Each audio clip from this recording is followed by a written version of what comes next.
rise and sigh. He sells his story, but they don't buy.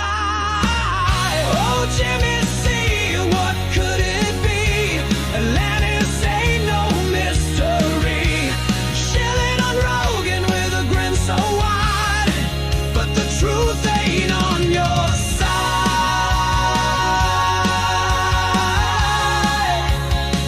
But the truth ain't on your side.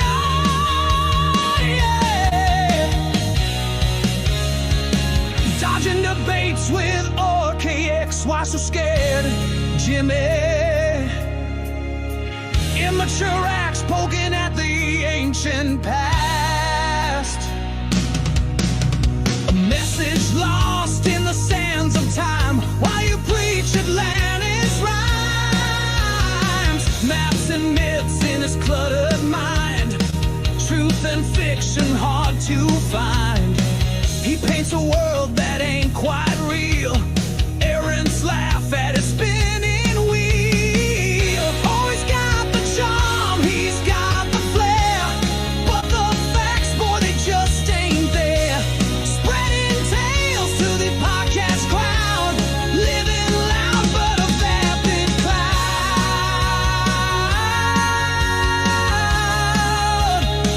Living loud but a vapid cloud.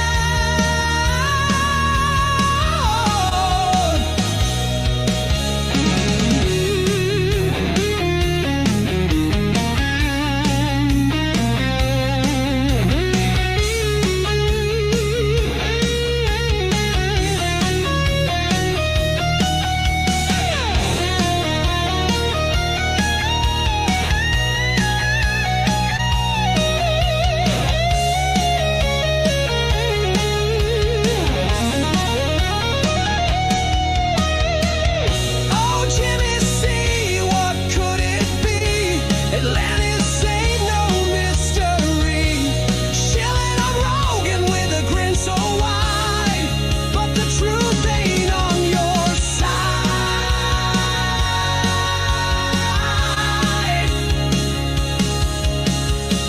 Down the rabbit hole he goes again, chasing shadows with his pen. The errands watch and shake their heads. They'd rather dream in their own beds.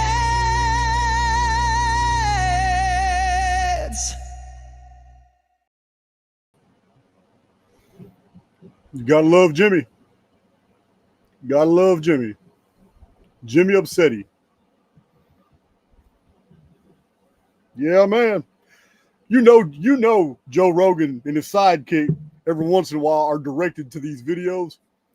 And, you know, I'll never be invited because I scar up everybody who shows up on his show. But you know they got to be laughing. You know that after Billy Carson went on Joe Rogan and I started releasing Billy Carson videos, you know they got to be chuckling. They got to go, damn. We can't. I mean, you guys heard Joe Rogan, that little clip I do. We can't have that dude on our channel. Yeah, man. It's hilarious, really. It gets comical. I'm excited. I'm on fire, guys. I have been data mining. I have been going through old files, putting things together. I told you I was going to take some time out to do some. The Archaic Library has a lot of stuff that I haven't been able to pull, collate. Oh, my God. I told you about those terabyte drive files that I'm putting together for debates. Yeah, I'm kind of embarrassed that I've only been giving you guys a certain amount of information on Atlantis, on the shore, on the day count systems, on the Mayan long count, on the dark satellite, on the Nemesis X, even the Phoenix phenomenon. It's like, damn, how did I forget all this? So I'm really excited. I'm putting together so much material. Yeah, you know what? I'm reaching out. It's not, Graham Hancock, he's irrelevant. Randall Carlson makes himself irrelevant because he shills that uniformitarian perspective, and there's just too much data against it now. Yeah, you're not going to be somebody in the truther community and shilling that NASA shit. Yeah, it just doesn't work. It doesn't work. People are waking up. No, that's all BS. So NASA can't work. Nothing NASA even promotes could possibly be viable without the uniformitarian model. And yet the uniformitarian model is absolutely dissected. It is so easy. As a matter of fact, you know what? Just got Michael Cremo's Michael Cremo book today, Extreme Human Antiquity. It's a nice book. This is a big book. I'm proud of Michael, man. This is an awesome book. Hundreds of human fossils and human skeletons found, or pieces of skeletons found in strata that's already been dated by uniformitarians to millions and hundreds of millions of years old. Somebody's lying. I got his other two books the other day. I already showed those. I got his other two books the other day. But yeah, good information. I'll be data mining those. Data mining is really easy because I'm not reading obiter dictum. I don't give a damn about somebody's. I don't care about rhetorical statements. I don't care about people philosophizing the data. That's obiter dictum. Obiter dictum is everything but the facts. You're just telling me a bunch of stuff. It's a bunch of filler. That's why I go through books so fast. I can go through the filler. I don't care about your airline trip to go wherever it was to talk to that specialist. I don't care about none of that. You'd be surprised how most authors' research books are not like mine. Data from the beginning of the chapter to the end of the chapter. One chapter producing an amazing amount of bibliographic citations. Most researchers don't do that. Yeah, most of them it's fluff. It's all fluffer. Yeah. You know what? Most of these modern researchers need to be in the porn industry because that's all they're doing is fluffer shit. Gods of Eden. Andrew Collins. He's also the author of From the Ashes of Angels. Okay, a lot of the information is good. Graham Hancock mixes truth and fiction. But no, the model is based off of the chronological model of the Zodiac. No, man, this is garbage. For some of you who have been in the community and you saw my recent post, it's blown my mind. It's absolutely blown my mind what I found. I've been so critical about the Zodiac, but you know what? My criticism was kind of misguided.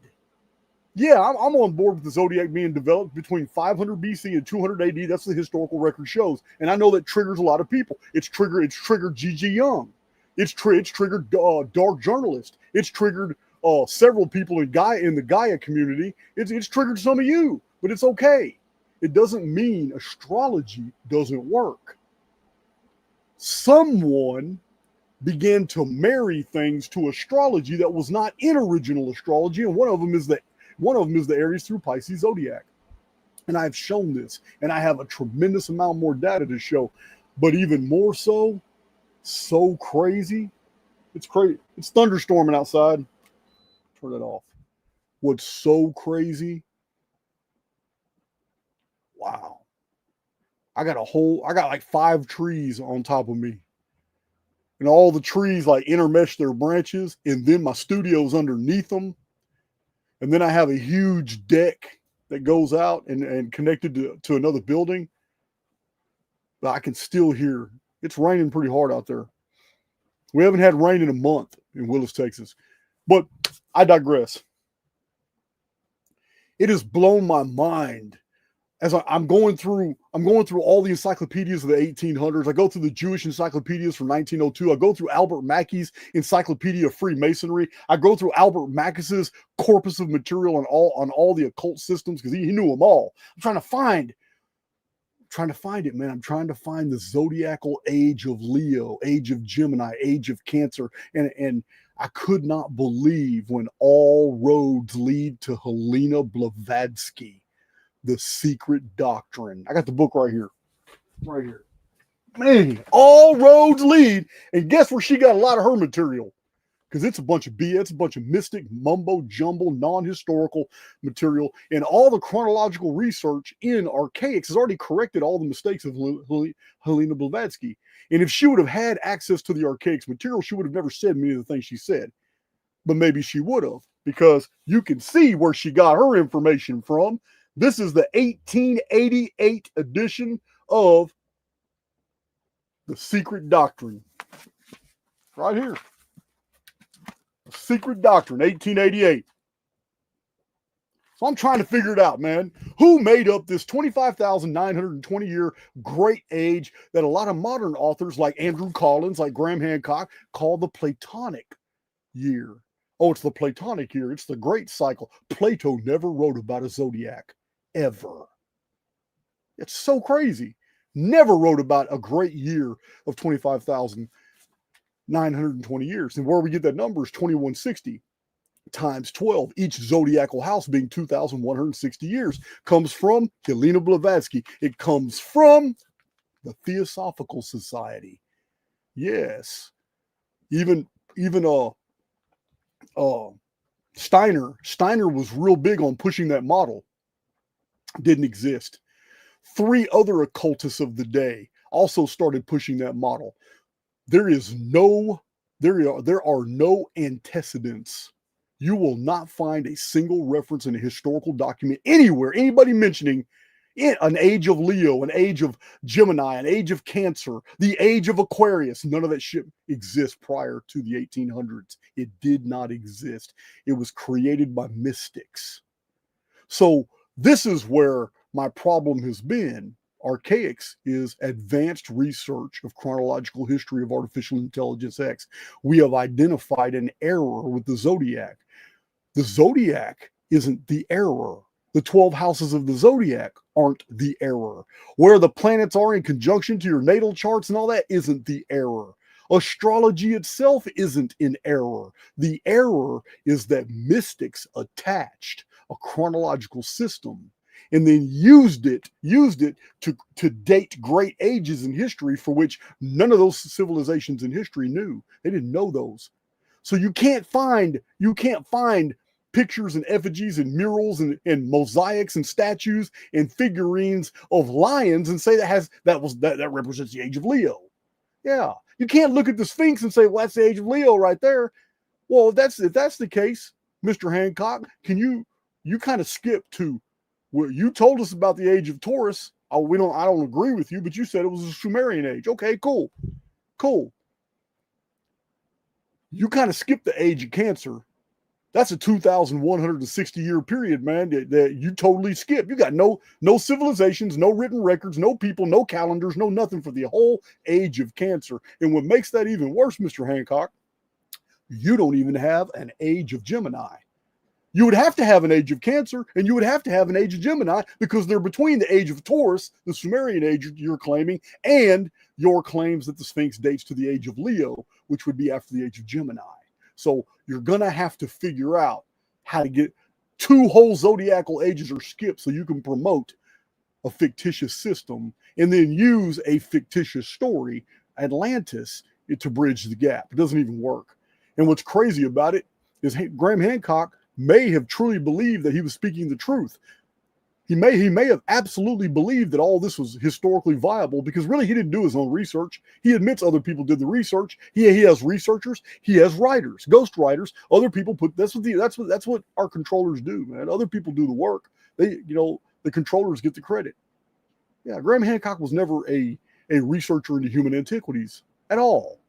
He was an editor for The Economist, a CIA-controlled magazine. So it's social, like a social control. There's a lot of stuff about The Economist that could be debated, but still, yeah, man, that's who he was. And then all of a sudden he becomes Graham Hancock with multiple $1 million, publishing contracts, pushing something he got from a book called Hamlet's Mill. Hamlet's Mill's been corrected in Archaix multiple times because all those numbers they keep throwing out that are impossible long distance and ages. You guys know they're just day count systems. So anyway, long story short, I'm really excited about all my new Atlantis material, all my new Shar system material, all my new Göbekli Tepe material, all my new Uniformitarian files. Man, I got so much stuff. If I can't get any debates, that's cool. I'm not going to stop calling the people out because I know what it does. It's psychological. I'm going to continue to do it. But I also have some pretty interesting videos. I have some pretty interesting videos where I'm going to tell Grok, the new upgraded Grok on X, the AI Grok, I'm going to give it a command. I'm going to do it live. I'm going to show you guys. I'm going to give it a command. I want Grok. You obviously have more information than me. So I want you, to the best of your ability to debate me on the Atlantis narrative and then debate me on the Shar system. And I'm going to be dropping facts. and we're gonna see Grok change its mind from the Wikipedia version of history as I drop more and more facts and educate Grok. Yeah, that's exactly what I'm going to do in real time on YouTube. I'm going to debate Grok on multiple topics, and I'm going to give Grok a prompt that it needs to debate me to the best of its ability. That's exactly what I'm going to do.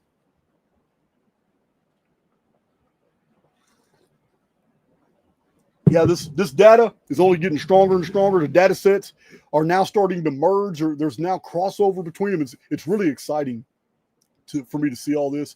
I'm excited about it. But yeah, I'm gonna educate the shit out of Grok. I promise you, Grok's gonna be singing a whole nother tune. Yeah, man, it's gonna be easy. And we're not gonna do that. We're not gonna do that just in Atlantis. We're going to do that with the Sumerians, Zechariah, Sitch, and Dating, with the Ancient Aliens narrative. We're going to do that with Uniformitarian.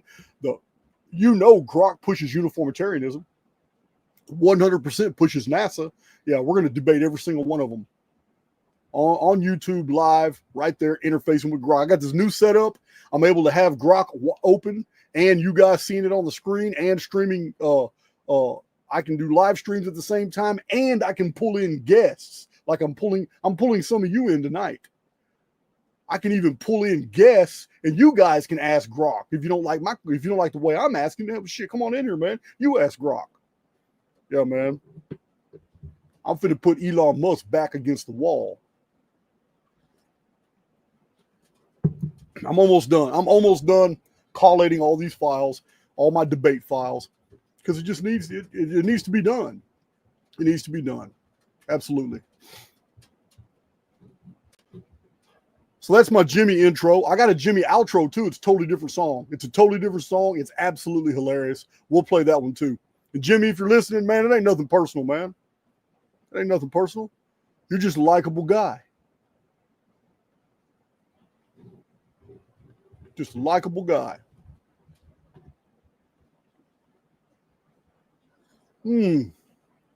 So good. So I know a lot of people. I kind of stopped traveling to do meetups right now. It's not conducive to my lifestyle right now. I'm not done traveling, but I am done traveling right now for meetups. So we're doing a super meetup in Houston. Haven't done one of these before. The reason I'm giving you some warnings in advance, Big John is setting. Let me move my camera a little bit. Big John is setting this up, but it's a 2-day event, and it's the same ticket price. We're not even increasing the price, $138. But it's a 2-day event, and we hang out for like 9 hours at the Maple Room. It's a big old room, got plenty of bathrooms, got plenty of delis and restaurants in that whole court. So it's the same room we always use, but we're going to do a 2-day event on a Friday and on a Saturday. And the Friday is just all of us hanging out on Friday for 9 hours, chopping it up. People fly in. People are local. We all meet each other. We're just gonna sit around the tables. We'll have all the new Archaix merchandise available too, all my signed books. Well, I'm gonna listen to you guys. Some of you have materials you want to present to me. Some of you want to bring things to my attention. Others want to network. I just got 2 emails from people who want to possibly fund an Archaix docu-series on the Phoenix, and they want to do a very professional job. 2 different emails from 2 different people who want to take care of the funding. So I haven't responded to either one yet. I'm still cooking these things over. But yeah, if people were able to see the chronological material on the Phoenix going back 58 centuries all the way to the present, it would take 3, 4, 5 really good hour-and-a-half long presentations. Really good stuff. But if professionals took care of this and took care and showed the special effects and showed the ancient text as I cite them and all, man, it would be an amazing production. But who knows? Before that can even happen, they may anhesh me. They may not even want this shit out. I don't know.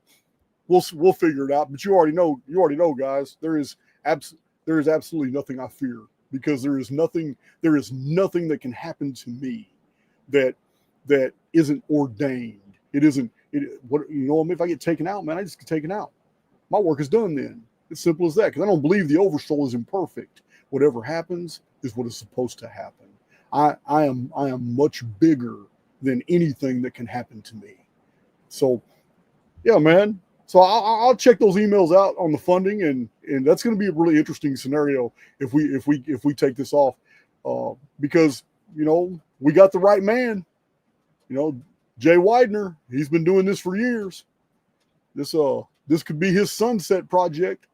He could do something on the Phoenix, then do something on the Dark Satellite, do something on Nemesis X. Then we could do a badass expose on Uniformitarian. Man, there's no end to the docuseries we did once the funding gets rolling. There's no end. Yeah, man. So let's see. If you want to join me on screen, you want to share something, you want to talk shit, you want to just get on here, vent. If you want to ask me questions, doesn't have to be research questions, person, whatever. If you got news, I'm always interested in what's going on in your world. Is there something that the news isn't reporting in the mainstream, but locally it's happening? Yeah, we like to hear that type of stuff. So somebody that focuses on that really good is MB333. He does that. A lot of people network with him and share what's going on in their life. That's pretty in their neck of the woods. That's pretty cool.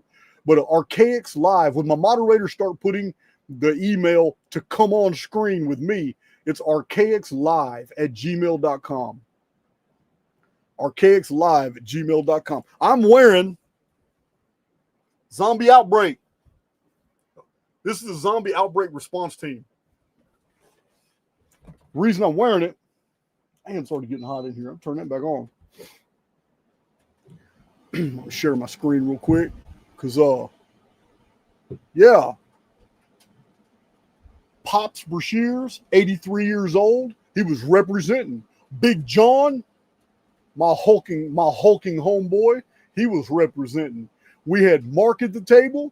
It was his first time playing. He's a pilot for United Airlines. He's a good buddy of mine. And then myself, all four of us were at the table, and we signed up on a very dangerous mission. Yeah, we signed up for a zombie apocalypse, and we're up against an abomination and a necromancer, and we took to the field. And let me tell you something, this is a scary situation. I'm gonna show you a little bit of it before we get started today. Yeah, man, you guys already know I'm a nerd, so I don't want to hear no bullshit at all. I don't want to hear nothing. Share my screen.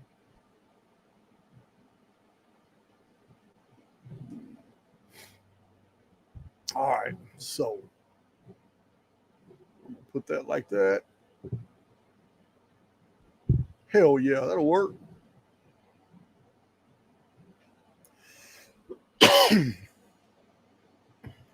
See here.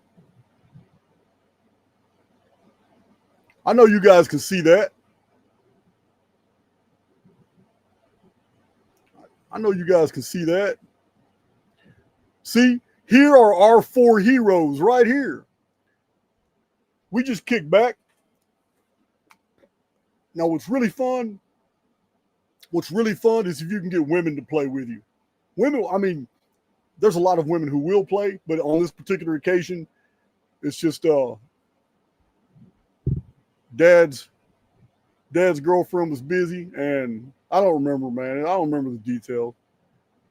Mark's wife came over when it was over, but still, the four of us chose our little heroes, and we got put on this map. I don't even remember which one. I'm the guy in the front right here with the sword right here. I was the last one to pick. 6 people can play this game. It's really pretty fun. I'm going to run through it real fast just to show you. There's all kinds of dungeons. We chose a small one, but you could actually fill this table up. There's all kinds of, you can make a huge game out of this. We just left most of it in the box.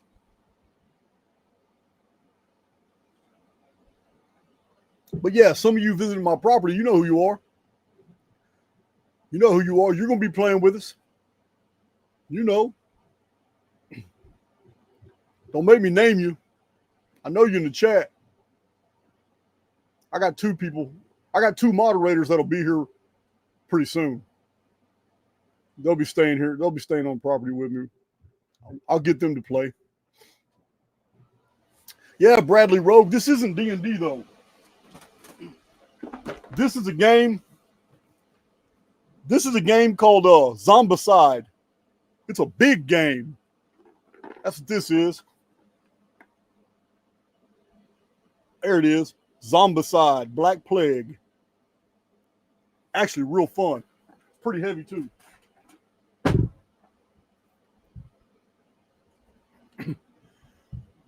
So anyway, we started off here, and everybody gets a turn, and so do the zombies. And you got adventure deck. You got all kinds of supplies and weapons and traps, and rocks fall on your head. You get slimed, ectoplasmic reticulum type stuff. It's all here. You never know what's in these cards. Here's me, my little badass. Everybody gets one of these trays. You got 3 lives. You got 3 times you can be hit. You got 3 times you can be hit right there at the top. Every time you get hit, you got to take one of those off. Every card is different. There's all different types of characters you can choose, and they've all got different stats. But the more you do and gain experience, on the bottom you got this slide. So the more you do in this blue deal or purple deal right here, you get to the yellow. Once you get to the yellow, things get harder. You get a lot harder, but you gain more advantages, like on what's on your card right there. When you get to the red, things get real hard. They get real hard when you get to this red. But you also gain more advantages on your card. So it's just something, it's real simple. All you got to do is play it one time and you got it. But yeah, Big John. Hey guys, check it out. So we got all these walkers. We got all these little zombies going to come out, and they're going to spawn from these 3 locations. And the key is we've got 7 different objectives that we have to accomplish in this labyrinth before the necromancer catches us. One of these cards is going to bring the necromancer out. When the necromancer comes out, he's going to start spawning even more zombies, and there's 3 different classes of zombies. There's walkers like you see here. Then there's runners. There's zombies that run real fast, run across the whole board. And then there's a 3rd class of zombie, but it's only one. It's called an abomination. You'll see him. So Big John hips us up. We're supposed to watch out for this guy. And we didn't have any problem finding out who he was, because the very first card Big John drew was this dude right here. So from the very beginning of the game, we're already effed.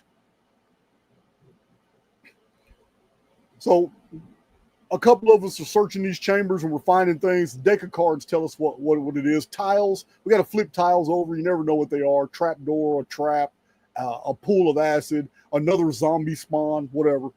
But we got one of us is out here in the hallway going to take care of these 2 zombies so we have time to search. So as the board, as you see, this is me over here. I went through this staircase. I went through this little staircase right here. And I popped into this secret chamber, and there's a card. I turned the card over, and I got some type of dragon bile potion that is used to kill real bad mamma jammas.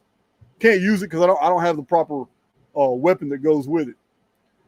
But these are the spawns. Every turn, these walkers spawn. They just keep coming out.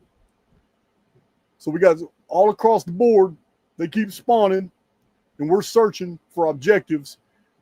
And this guy here, Big John, drew him from the very beginning. So every moment that he's alive, in the necromancer's alive, he's steady bringing more and more zombies. So it becomes a situation to where we can't really fight them all. So we're doing some tactical running. Ain't nothing wrong with retreating. Yeah, my Galaxy camera is really good. It takes really good pictures. But we're all drinking scotch and bourbon and just having a blast. There's just the 4 of us. This is how we spent. I remember too, we went and played this game right after my video. What's his name? I'm terrible with names. Mark Passio. As soon as the video was over with Mark Passio, we shot over there, man. We played this game.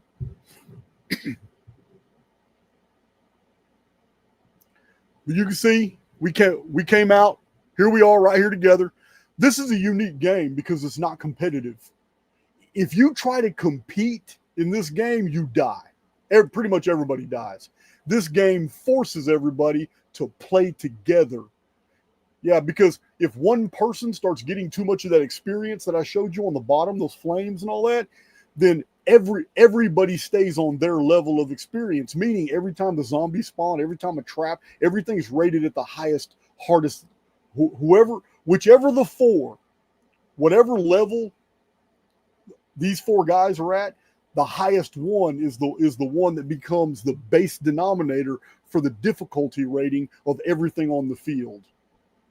So it's important that we take turns finding stuff, disabling traps, breaking down barriers and doors, going exploring rooms, searching rooms. Because if one person just starts doing it all, then that person literally just signed the death warrant on the other three, because the other three are not going to be able to fight zombies that can hit them in one turn and kill them. So everybody has to work together in this game, or you just don't win. There's no way to win. The designer of the game really got down. And like I said, this is a small field. You can cover the whole table with these tiles, and there's different dungeons on the other side. It's a really cool game. Even though it's a zombie game, I know some people puritanical minded would think it's bad. The concept of the game that you have to work together is actually pretty cool. It's pretty cool. It'd be a good family game. You're not competing with each other, and you're only killing stuff that's already dead. So let's see. All right, so we cleared those zombies out, but you can see there's more and more. This is from the other side of the field. You can see they're coming, and I don't see any runners. These are all walkers and one necromancer, and then we're still right here. All right, here's from a different perspective. Oh, look, we're still standing in the same one, but now there's a runner. Look, that's how far he went. He just spawned from down here in the south where you can't see. But the runners go so many tiles. That's why you see him right there. He's running. That's a zombie. Those are the worst. They're easy to kill, but man, they can catch you fast. There's another runner. These runners just appeared. They weren't even on the field a minute ago. Here's another runner. So yeah, I think one of them rang my bell. So Big John, who's like the worst, yeah, man, don't take him to Vegas. So he's going through the cards and he pulls another card, and there's only two adversaries that you really can't kill unless everybody's a high level and everybody's got the right weapons and armor. There's two of them. One of them's a necromancer. So he pulls a necromancer on the first card and puts him on the field. So we got to deal with all these zombies. The other one, we haven't even had 3 turns. The game ends up being like 20 turns apiece. We haven't even had like 3 turns, and he already pulled up the abomination. Big John already put him on the field. Yeah, man. If it wasn't for bad luck, some of us wouldn't have any luck at all.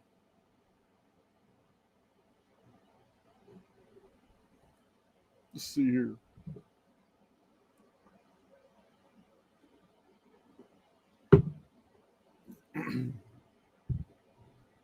All right, let's see.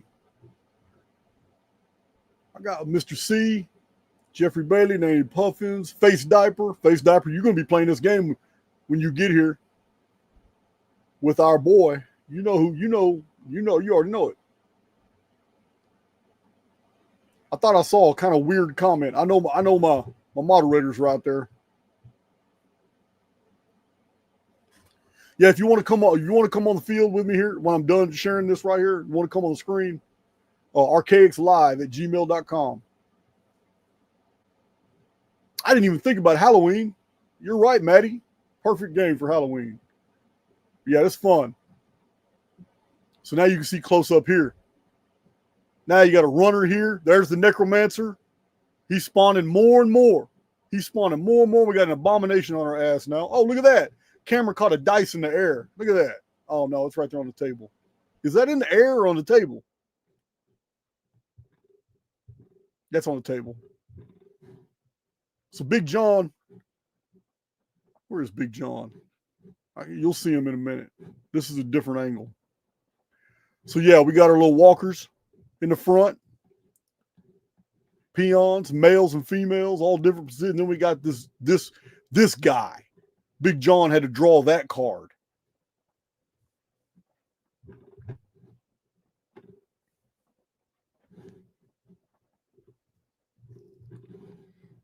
So yeah, let's see here. No, we're not playing games. I'm just showing what we did the other night. What the Archaix team does behind closed doors. You never know what you're gonna get with a late night Archaix video. Just a minute ago, we were talking about fluffers. Now we're talking about Dungeons and Dragons board games. So yeah, you can see how the field changes each turn. Every photo I'm showing you is another turn. The whole field moves every turn. Oh, I forgot about these guys, these mummy guys. Yeah, there's a fourth class of zombie. I forgot about these mummies. They're real hard to kill. I probably got better pictures of them. So there's four types of zombies. There's the walkers, which are male and female, the runners that are a pain in the ass, and then the mummy guys, that's the third class, and then you just got the necromancer and the abomination, that big dude right there. And there's a mummy behind him.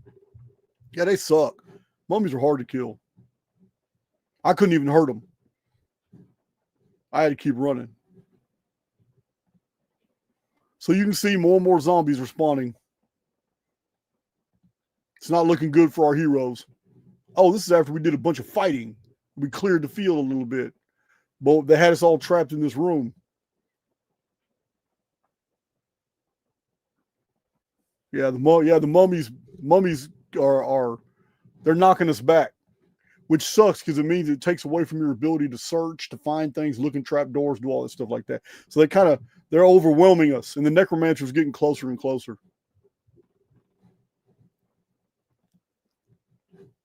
Yeah, there's the field. You see zombies everywhere now. Every single turn, they get closer and closer. Whole field changes. I took a bunch of pictures to the end of the game.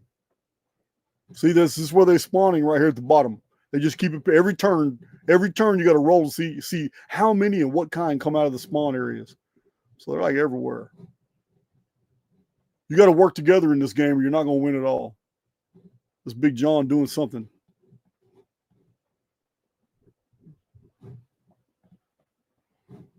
There's an abomination. There's one of the mummies behind him.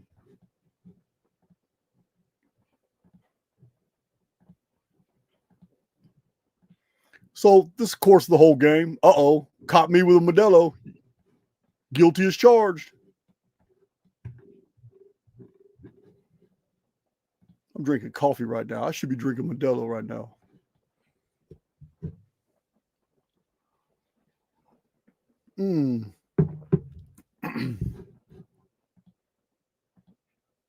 Yeah, man. It's a fun game. There's Mark. Pops is right there to the left. Big John. Camera angle makes the table look small, makes the board look small. It's not that small at all.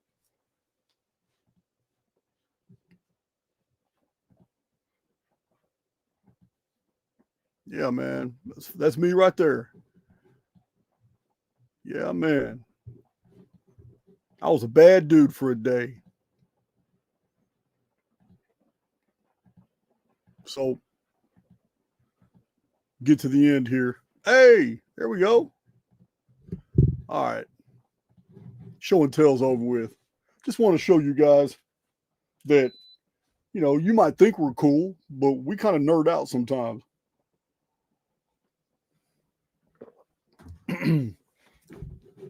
So in my library here, I've got, I just added another bank of shelves. So now I've got 1, 2, 3, 4. I got 4 banks of shelves. I've got 4 whole banks of shelves on 3 walls in my other building. It's the Archaic Library. There's a lot of books in here too, but in the corner, the shelves are they don't go all the way into the corner because I was able to tuck in. I have an arcade game, so it was at my dad's place, but he ran out of room. He's moving things around, getting new furniture. So I have an arcade game for those who come to visit. You know, people come visit me pretty frequently, really. But it looks like a Miss Pac-Man game. It's an arcade game. It's a real arcade game. and it says Miss Pac-Man on the side, but when you turn it on and pull it, you don't have to put quarters in it. It just works automatically. But when you turn it on, it actually shows you a menu of all the popular 80s arcade games. So like in the 80s, it would have been an arcade game all by itself, Miss Pac-Man. Now it's a Miss Pac-Man game that actually has Asteroids, Missile Command, Dig Dug, Centipede, Joust, all the other arcade games from the 80s.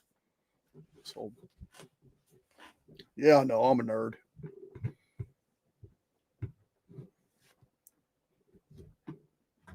Let's see. Coffee's so real.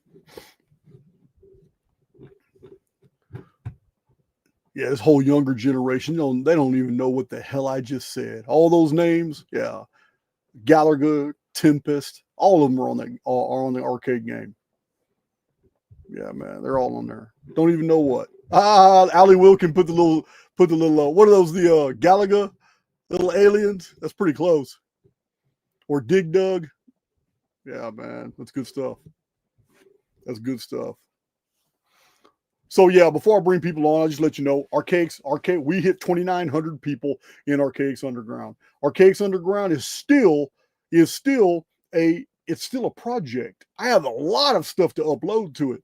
So we have a few things to figure out, because when you have hundreds of people, there's 2,900 people in there.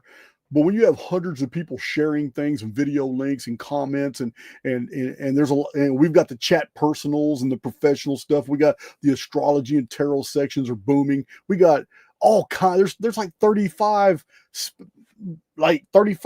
chat rooms in there for all different kinds of stuff. So it's Circle it's a platform. This isn't just a website. So there comes a point, just like your emails, when Google or whoever your browser is tells you you've run out of data, you need to either clear your cache or pay $12 for another terabyte or another whatever gigabytes of storage space so you can have more email space.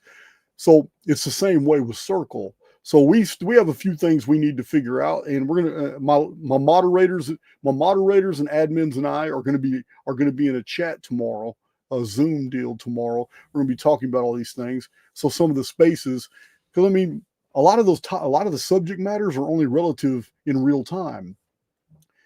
No one really goes through posts that are 30 days old or older. I have 9,000 and something posts on X, but no one's going to go look through that material. No one's scrolling all the way through my 9,000 posts. So it's like dead data. So same thing with Circle. After 30 days, no one's scrolling all the way down there to see all that. So we're going to come up with an idea. We're going to add new spaces because people have been asking about them. Some really innovative stuff, but also we're going to find ways to, after 30 or 40 days, their spaces should auto clear or something. We're going to figure it out. But I know Ali and Jasmine, they've done a fantastic job with Underground, and they have help. There are others that I don't know as well. But yeah, Archaic Underground is amazing. 2,900 people in there. It's a great success, and I have a lot more of my personal stuff I need to upload. But there are a lot of audio files for the Archaics videos. If you don't like watching videos, you just want to listen. Yeah, you got a lot of audio files to go check out. There's all kinds of stuff.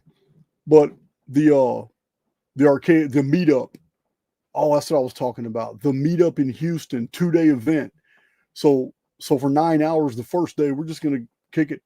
We're going to talk to everybody, and we're going to leave the Maple Room, and we're going to go to a predetermined place. It can take all of us, but we'll just kick it there for another 3, 4, 5 hours till about midnight. Got plenty of food, plenty of drink, so it's a lot. It's a lot, and then we go back. People go to their hotels. Some people go home, and then we're all going to reconvene again at 8 o'clock the next morning. And we're going to do it all over again. and we're going to kick for 9 hours. And this time I might give a little speech or presentation. It's the second day that I may have a few people speak, like Joel or Logan of Decode Your Reality. I mean, I don't know who's going to come. I haven't decided yet. I haven't really contacted anybody. But what I'm saying is, it's a different event. You can get presentations, you can get data dumps, you can get all kinds of monologues on YouTube. Yeah, so I'll kind of want to do something different with my meetups. Yeah, screw all that, man. I've got 1,000 diatribes on YouTube. So if someone's going to take the time to fly in Houston, and I'm going to make it worth their time. So 2 full days of just kicking it, laughing, joking. We'll have we got our stereo equipment. We'll have music. We'll have merchandise. We'll have snacks, coffee, drinks, stuff like that. And you guys know, smokers. No matter what you're smoking, all that's done out there in the parking lot. So we're just gonna have a good time for 2 days and 2 nights, because we're gonna go to 2 different restaurants. One on Friday night, one on Saturday night. And we're choosing Friday and Saturday so people can get back home on Sunday in time for Monday. So this is what we're going to do. And of course, we're going to do our raffles. We're always giving away things at the raffles. Now, I'm giving you warning, because a lot of people, every time, you have to understand, the Maple Room, we're only selling 150 tickets. The Maple Room is big, but it's got a cap. So we're going to start selling tickets next week. But you got to know, you're going to wait till the last minute, then you're just not going to be able to get in. There's no way we can accommodate you. And they normally have somebody on site that kind of just supervises and watches from the background. And we're not going. We have a really good relationship with these people. We're not going to burn them. So anyway, let me check my email. I know. Oh no, let me get my invite. Let me drop this invite link in these emails real quick.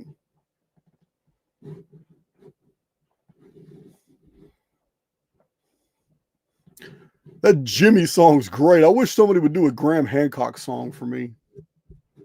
Man, that would be so awesome. I got the Billy song. A sure is a day, not a year. A sure is a turning of the stars. Love that woman's voice. A sure is a day, not a year. Oh, it's a great song. All right, let me check this email. Oh, y'all coming in. I see you now. All right. All right, let's see here. I'm going to go ahead and start dropping this link in a bunch of them real quick. Listen, no monologues, guys. A lot of people want to talk. If you get a link in your email, it's because that's all you got to do is click onto that link or paste that link in your browser, and you'll come right on stage with me. You'll come right on stage. Yeah, man. Remember, we've had a couple people, man, try to take over a whole monologue, man. Other people want to talk too.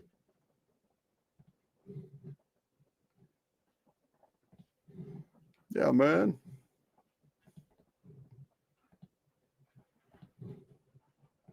All right. Oh, I see Nancy Neal in there. Met her many times. Let's see. All right. I'm dropping all these links. Some of y'all need to check your emails. I just sent 6 of them out.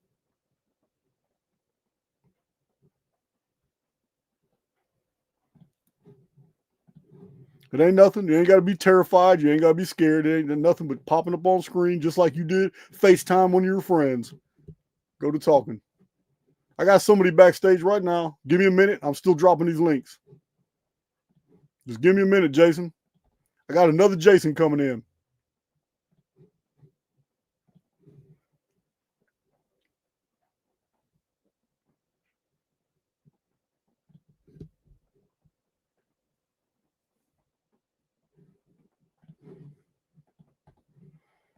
All right. Let's see here. Oh, let's send an email. Bradley Rogue. All right. I got two more. All right. I got a few people back here. Hold on, Sebastian. I see you.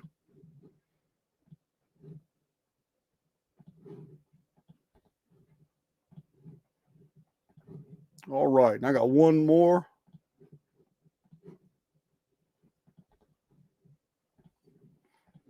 I'll check the email again here. I know some more will pop in. I'll check the email here in a little while. For now, that's good. All right. All right. So we have Jason F, Sebastian, and Bradley. So I'm going to ask you guys to turn your mics off so I can bring you on. Good. Thank you, Bradley. All right, Jason, keep yours on. What's up, Jason? What up? Can you hear me? Oh, man, let me turn my down. Man, I got my audio way too high. All right. Yeah. No, you got good audio. I can hear you. Okay, cool. Well, first of all, thanks for having me on. Appreciate it. I've been listening to you for a long time, and I love the chronology of everything. And ever since you started spitting the dates and the years and all that stuff, I just was so into like the vortex math at the time, and just like the 2178 and all the numbers you were putting out. Man, isn't that a mind? That's a mind beep. Man, it's just crazy. Yeah, it's crazy. So when I was looking at all the numbers, I was like, okay, what's, you have, the 1 through 9 on the circle, and you have the 3, 6, 9, which are kind of omitted from the whole cycle of the vortex, right? But then at the bottom you have the 54, and then the 54 times 138 is 7452. And then you said that, like, as far as you can look back for any knowledge, it was 7344. Is that right? Yeah, well, 7344 is the distance in time between the very first year of the first calendrical system that we know of, which is the Anuna system. It's a 600-year period, started in 5239 BC. It is the year one of a 3,000-year countdown to the Great Flood in 2239 BC. The Great Flood was the 1656 year of a different chronology. You know that is the pre-flood world in Genesis. Yeah. But yeah, it would be like this year here, our year of 2025, on one calendar, the ancient Sumerian Anuna calendar, it is the year 7263. And it ends in 7344. So there's 81 more years until that calendar ends. That calendar ends on what happens to be the year 6000 of a different system that started in 3895 BC. Right. That was a Phoenix year, the Adam and Eve reset, which started the pre-flood world. Yeah, under that system, we're in the year 5919 right now. So these are totally different calendars that were started. Yeah, that was like at first when I first got that download from you, like because there's so many different calendars going on, like all the numbers get confused, so you're trying to like count down in all these 138s, like, okay, like where are we?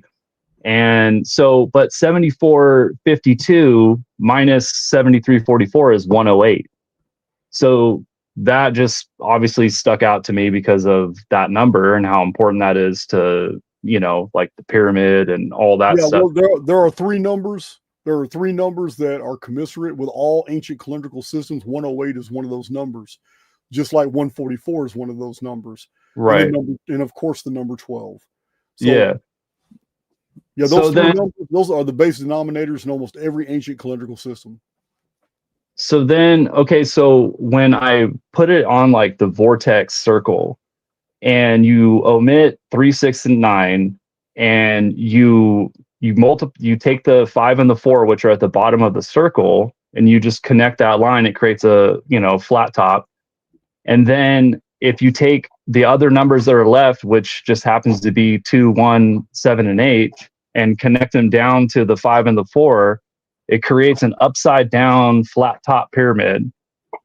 And I just was like kind of like blown away by that. And then if you take 7452 plus 2178, it equals 9630.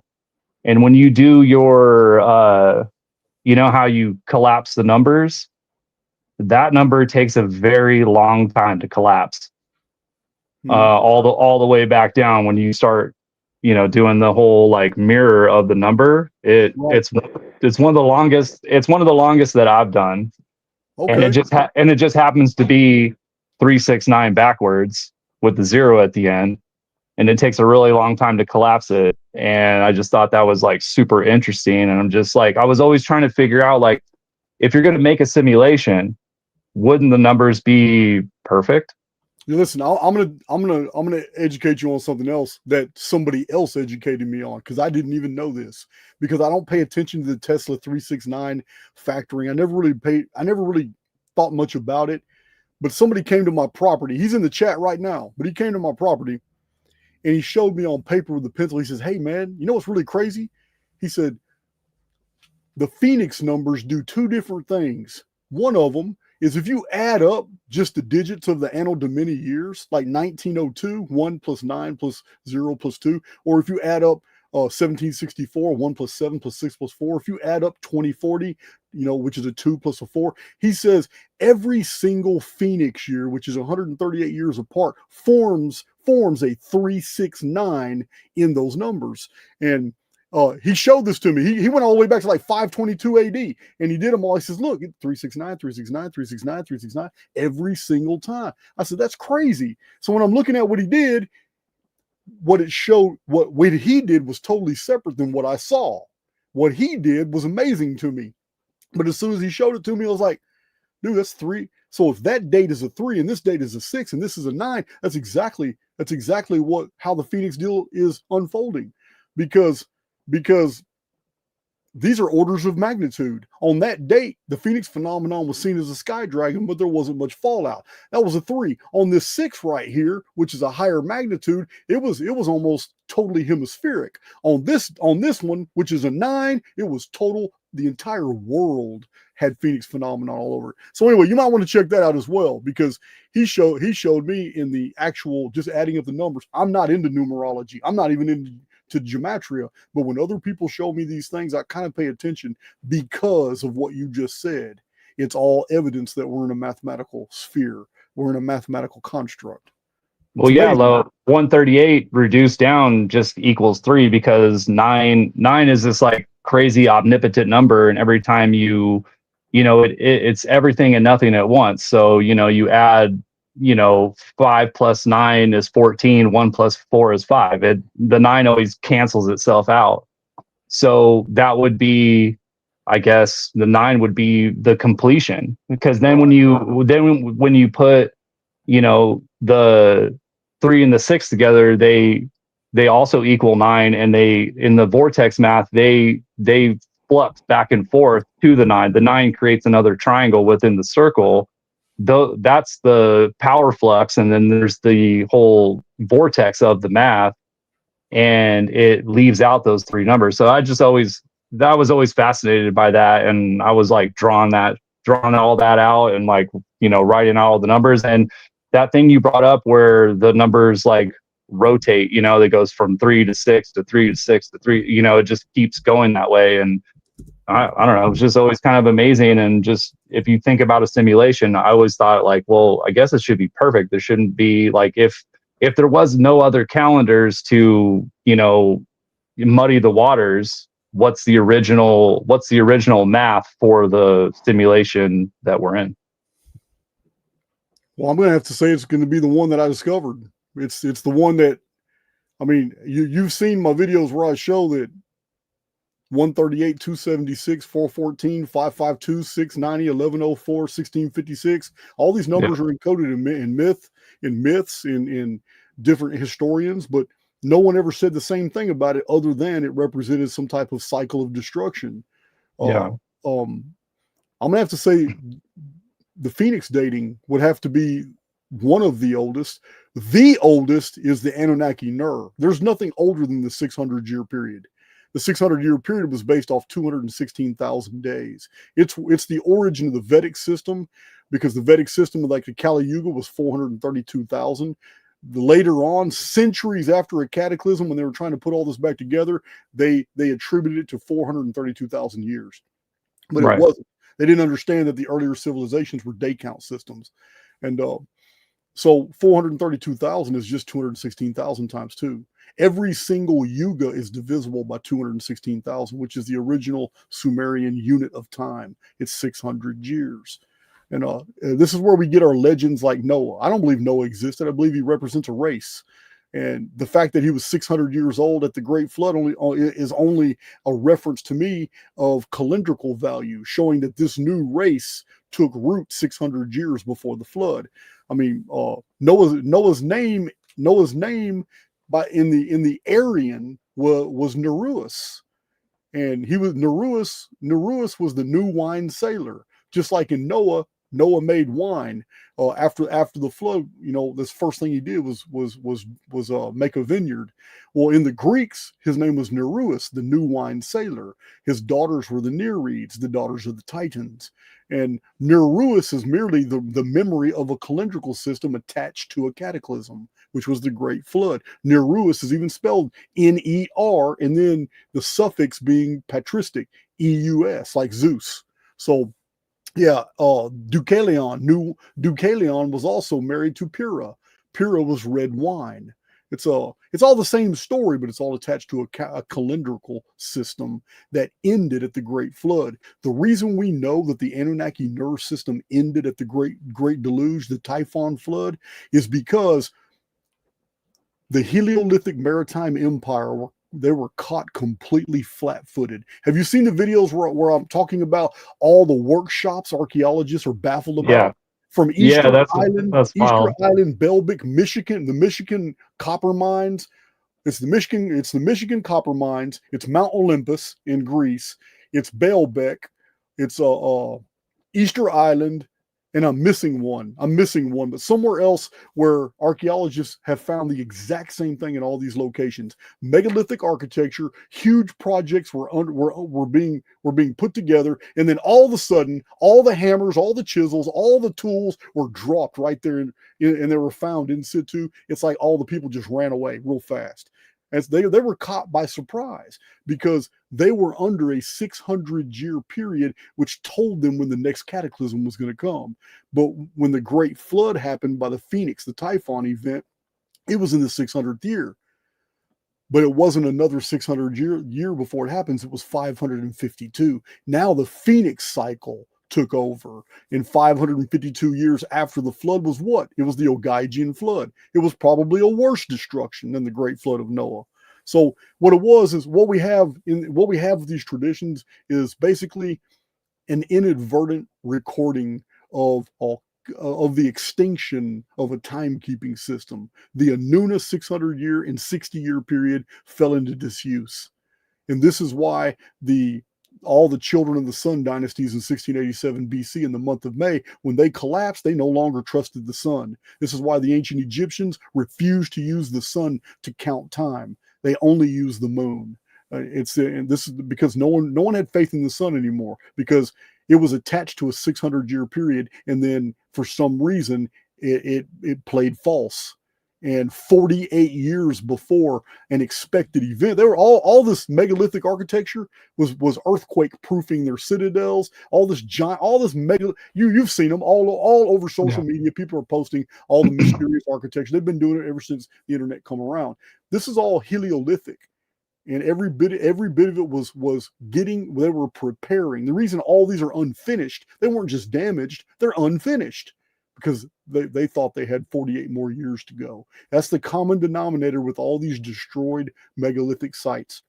Archaeologists know that they were unfinished. And the reason they know they're unfinished is because the largest blocks that were supposed to be the crowning pieces at Easter Island, at Olympia, and especially at Baalbek were never left the quarry. They're still there. Yeah. You've seen that big giant block at Baalbek? Yeah. They never even transported. They didn't have a chance. The cataclysm was 48 years too early.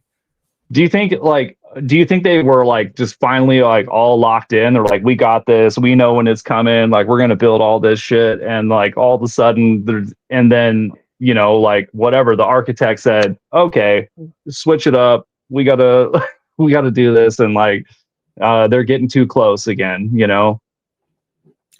Oh, the architect, you mean controllers of the construct? Yeah. Yeah, well, That's it happened. just a speculation. I'm just saying, like, if you're Well, just kind of thinking about it in like story mode, you know what I mean? Like, well, if I was to go by what you just said, it would imply that I would believe that they're only able to do something at certain windows of opportunity. So, because it happens so perfectly on a 138-year period and a 552-year period and a 1656-year period, since all three of those calendrical perimeters all fell on one date, 1687 BC, the Ogygian deluge, I'm going to have to say that the cataclysm was pre-programmed. I'm going to have to say that history is the byproduct of probably an artificial intelligence. I'm even on board with telling you right now that everything we've discovered in the historical record is actually what's been left there for us to find by an AI system. We may have found way more, but to find these calendars so perfectly embedded and woven in with these traditions and myths means that it's gone to great lengths, layering and layering and layering data. So the more that you look, the more that you will find. So we don't really have any evidence that any of this ever happened. I mean, if you're going to truly be a simulationist, then you're going to have to come to terms with the fact that while we still can find real mathematical information, that information could have been all set there by a diabolical mind for us to find. Yeah, I totally get that. And I love the idea that, like, so much history is just like this background programming where you can never like truly know you weren't there. Like, how can you absolutely prove it? We only have what's written down, like what you've been able to discover. And that's honestly, bro, that's been a gem I mean, there's probably no one like you in the world who's, dove into so much material and been able to, back, like what you say, data mine all of it and like give it to us. So, hey man, it's 100% appreciated. And, I've listened to probably every one of your videos for the past, 3 years. So awesome. Well, I'm gonna tell you man. now, I'm not done, and I'm about to surprise you with some more shit. Cool, man. I can't wait for the circle to get up and running. Dude, it was getting blasted, man. Like it was hard to keep up with everything that people were posting. So I can't wait for you guys to talk with whoever and a separate chat Good. all by itself, All right, Jason. Well, I'm gonna go to Sebastian now, man. I'll see you next time. All right, bro. All right, brother. Peace. All right, bud. All right, let's see. Mr. Sebastian, turn your mic on, will you? Hi, Jason.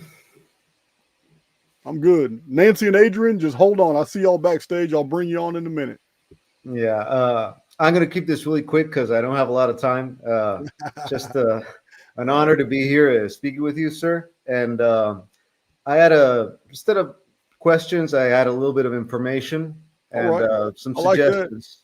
Like humble suggestions. I really love the API. There's like an Archaix AI that you can ask questions. It's like a Grok.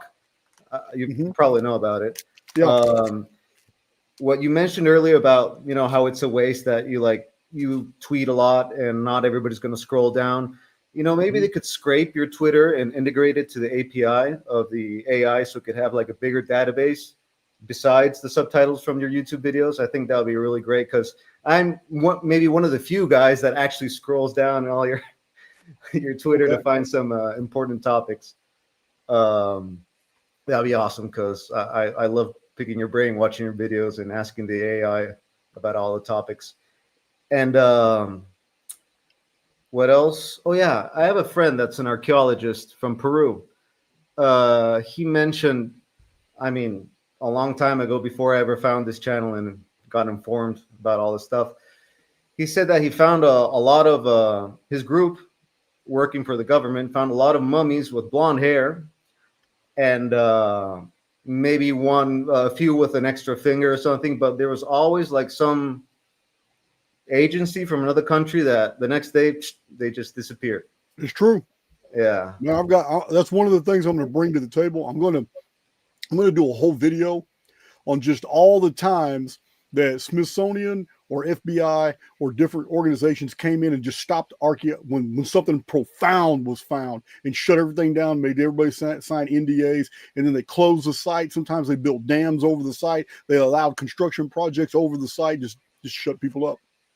Yeah, and I don't know if you're familiar with the case of this. There was an Italian Salesian priest from that lived in Ecuador, Carlo Crespi. You heard of him? Yes, I have. That he found some cave that some natives told him that it was a cave of like some underground city, and he found like Sumerian like golden plates and stuff. What's your take on that? Well, I don't know. I can't doubt it because I have photos of a porcelain like dish, really nice, from Ecuador. And archaeologists were baffled about it because it's Akkadian cuneiform, and they're trying to figure out how in the hell it ended up in Ecuador. But so I can't really doubt that. But we also know there's a lot of crossover with I don't know about that far back, but you ever heard of the Sumerian King Shulgi? This is Yes, this is about 2000 BC. Well, there's a tablet that was found in North America that was signed with the royal seal of King Shulgi, and it's in Sumerian. And this is an anomaly. I did a video about it. It's in my first 20 videos on YouTube. It's an old short video, but it's just an anomaly. It's like, how in the hell did a Sumerian tablet end up buried under the dirt in North America that talks about a Sumerian king that's verified in the king lists of Akkad? So yeah, there is crossover. Why there's crossover, I don't know. It's just like, how do you explain the fact that over 60 ancient Shang dynasty Chinese seals have been found in Ireland? Why not Wales, Cornwall, Scotland, England? Why Ireland? How did they get there? Well, according to your research, it's the Chinese Wall, right? The Silk Road. Yeah, right? yeah. Well, there's just a lot of intercourse. All that BS we've been taught that there weren't ocean going vessels. Well, Thor Heyerdahl proved that wrong. Heyerdahl proved that wrong by building the same type of vessel that they would have had thousands of years ago, and building with the same river reed material they used, and then he did it. So that's what makes Thor Heyerdahl famous. Yeah, and what else? Another thing this archaeologist told me is that they found a Spanish cathedral somewhere in the Andes, but it predates the Spaniards' arrival. That's some weird thing he told me. And these stories they're not mysterious to me, because it could have been a Syro-Phoenician, it could have been a Libyan. It could have been a Mauritanian chapel that was later turned into a church, and then a cathedral, whatever. There's just a lot of we don't know about the. Let me preface this. Barry Fell of the American Epigraphic Society spent his life showing that the Phoenicians, the Syro-Phoenicians, Syrians, Libyans, Mauritanians, Romans, and Carthaginians were all here in the Americas. They left all kinds of architecture. There must have been a huge trading secret. They were going from here to Canary Islands to through the Straits of Gibraltar, and a lot of researchers are of the opinion that the references from Posidonius and several others like Herodotus said it, Posidonius said it, Aristotle said it. There's a fourth, but I can't remember who it was. But I know for a fact Herodotus said this, Posidonius said this, and Aristotle said this, maybe Pliny too. But they all wrote that if a vessel goes through the Straits of Gibraltar, which Pliny is the Elder, it might have been Pliny, but yeah. I'm saying don't quote me on Pliny. Okay. But the first three I mentioned, I know for a fact they said. I just recently read it, but they a lot of researchers think it's a state. They were actually perpetuating a state secret.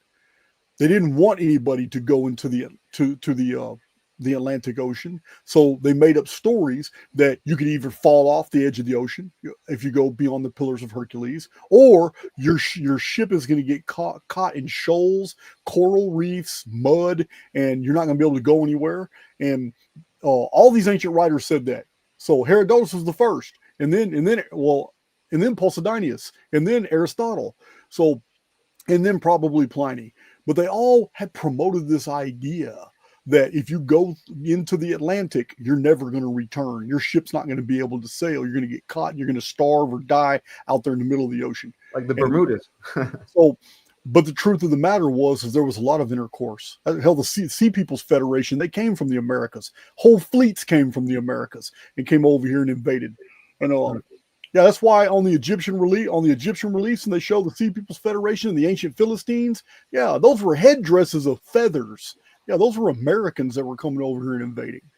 But anyway, yeah, I'm not surprised by any of this, because the more we understand the real researchers like Barry Fell and their value, like Rene de Jong, these men who studied the actual artifacts and pictographs and reliefs and messages and all these things that were left behind by Mediterranean cultures, the more you can throw your textbook out. Throw your textbook out. Your textbooks are lying to you.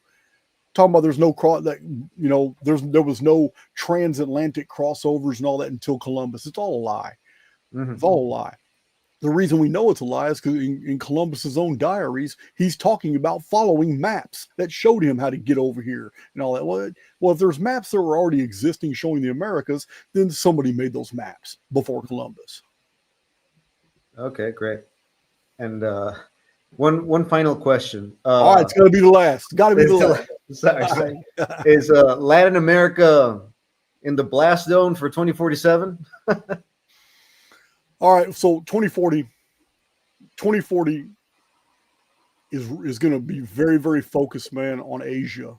Yeah, it's going to be very focused on Asia, and this isn't just from looking at a historical analysis of all the dates.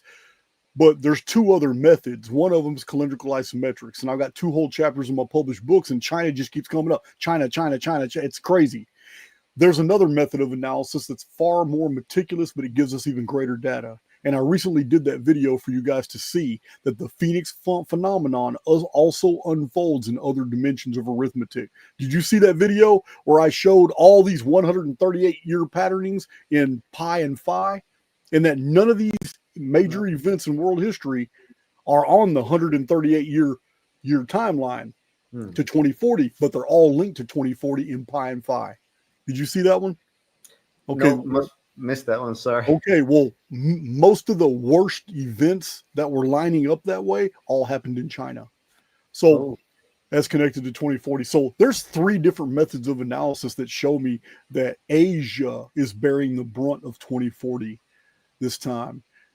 But the next time is 2178, which is total systemic reset. That's 138 years into the future after 2040.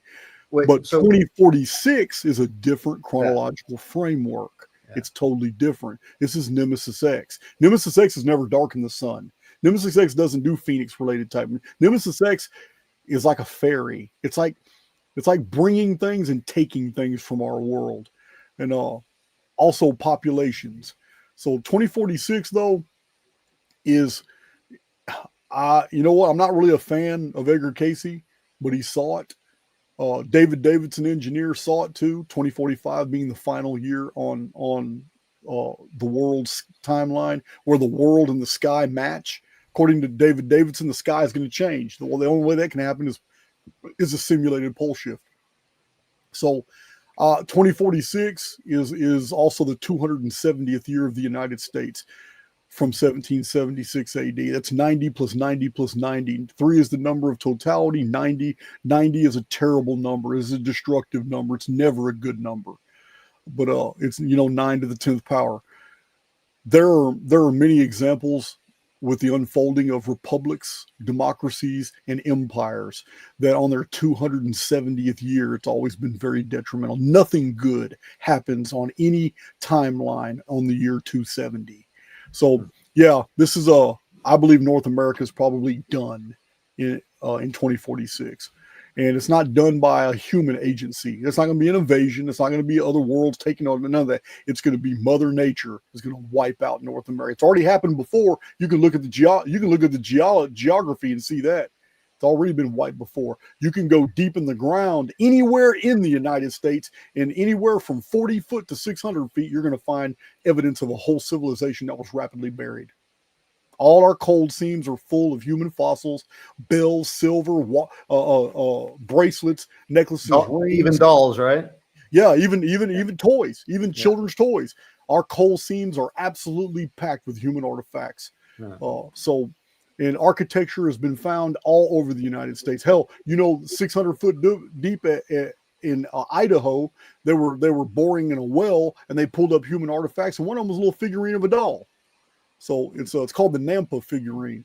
But this is true of North America. What's really interesting is it's not true of Asia. Everything of ancient value is found on the surface in Asia. Isn't that weird? Isn't it weird that the most ancient things in Asia are all on the surface? When you start coming toward Europe, you find nothing underground of value that's more than 2,000 or 3,000 years old. Nothing. When you come to North America, the entire North America, Central America, and South America at great depths yields fossils as if there was a thriving human civilization here that just got rapidly buried with hundreds and hundreds of feet. It's crazy. And you got to go, bro. Okay. Yeah. Thank you for your time, Jason. Yeah, man. I'll see you next time. We do this about once a month. All right. Take care. Bradley? Oh, no, it was Aaron next. Aaron was next.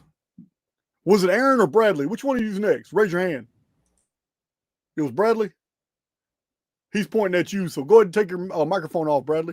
Bradley, you did pop up next to me on the screen, so maybe that's the order. I don't know. Hey, I'll be as quick as I can. It's an honor to be here. You're my favorite celebrity, and I have interviewed celebrities. Did you call me a celebrity? No one has ever called me a celebrity. I used to interview celebrities, country music celebrities and I was never nervous. I was a nervous wreck when I found I was going to get on your show because you're my favorite person. Man, that's a compliment. Yeah, of course.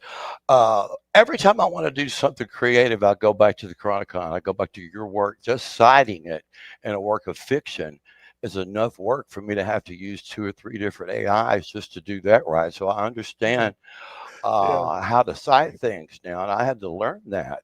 But my question for you was that I've been to the pyramids. It's just, I sat down and cried the first time I saw it. I won't even get into that trip with you. We should go to Giza. I've got the hookup.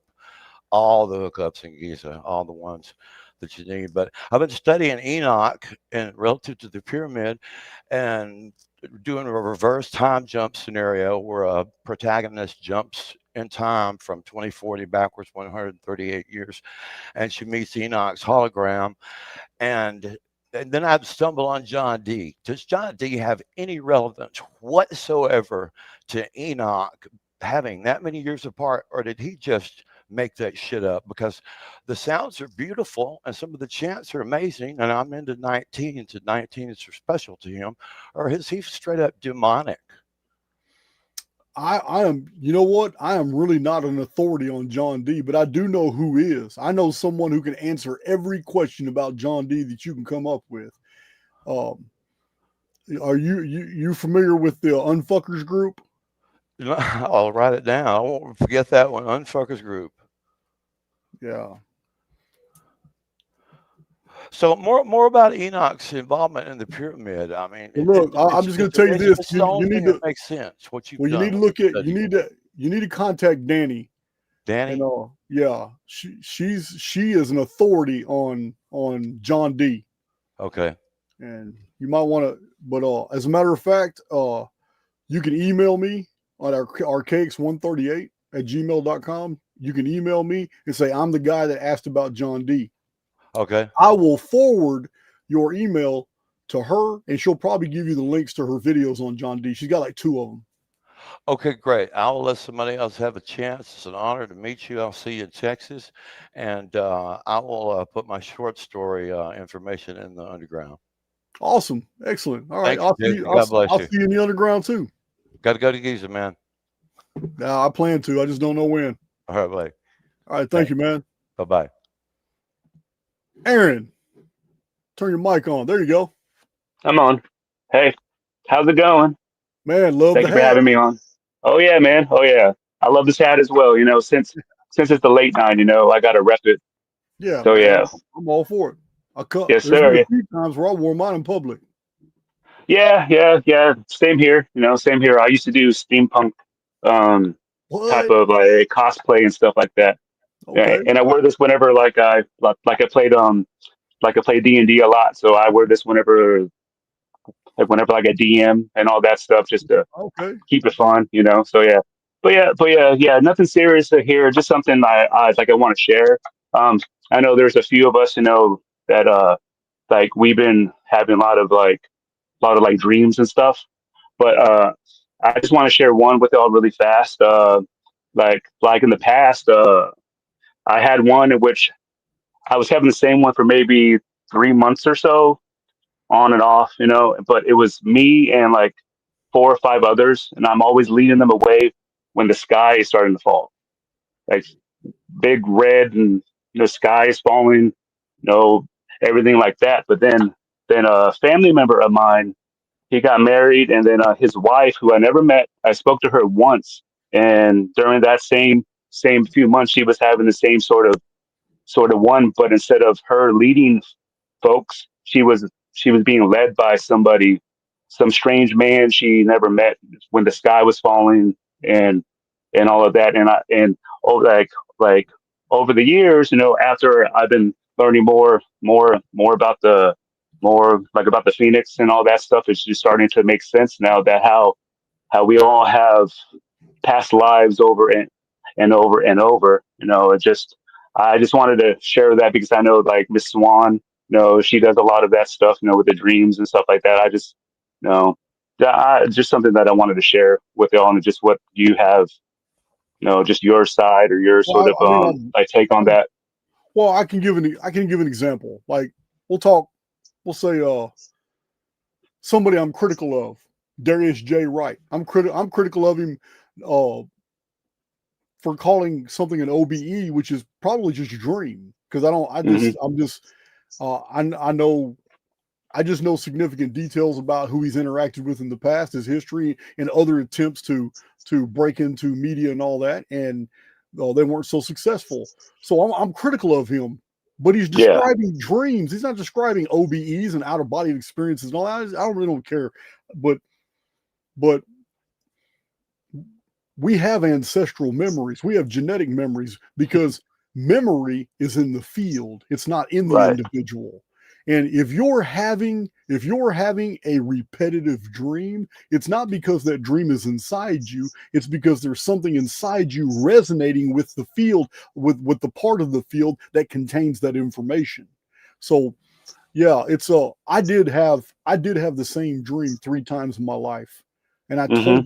I told this to my YouTube community 5 years ago. I don't even think I've Right. mentioned it. It's been what, years since I mentioned that. But Something like that. it's been in my very first videos. I don't think I've even talked about it in the last 3.5, 4 years. But in my early videos, I explained when I was a little kid, I did have a very vivid dream, and which is unusual because I don't really dream hardly at all. Yeah.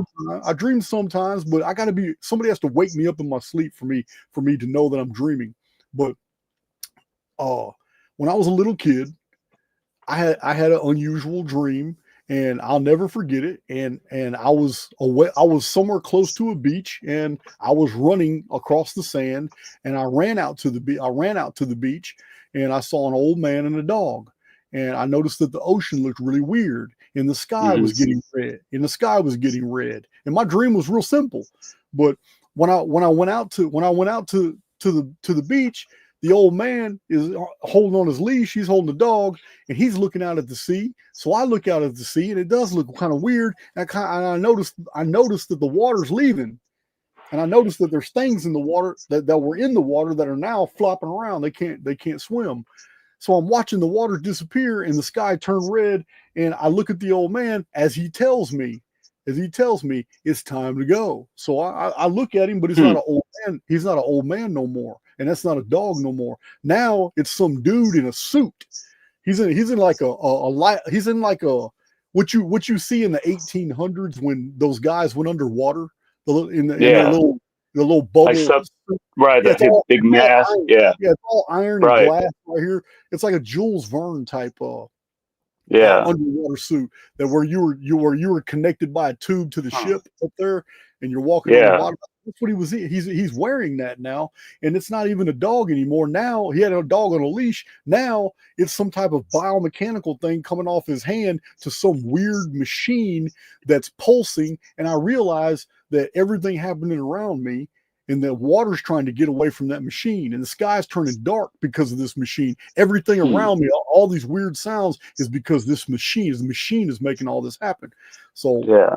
I remember, in my dream, I remember taking off running, and I took off running, and I found a skeleton in a pit, and there's bars on the pit, and I could tell that the skeleton, and there was a couple other pits with skeletons, but this main one I'm looking in, I realized that that whatever this event was, these people were trying to escape and get out, and they couldn't go anywhere.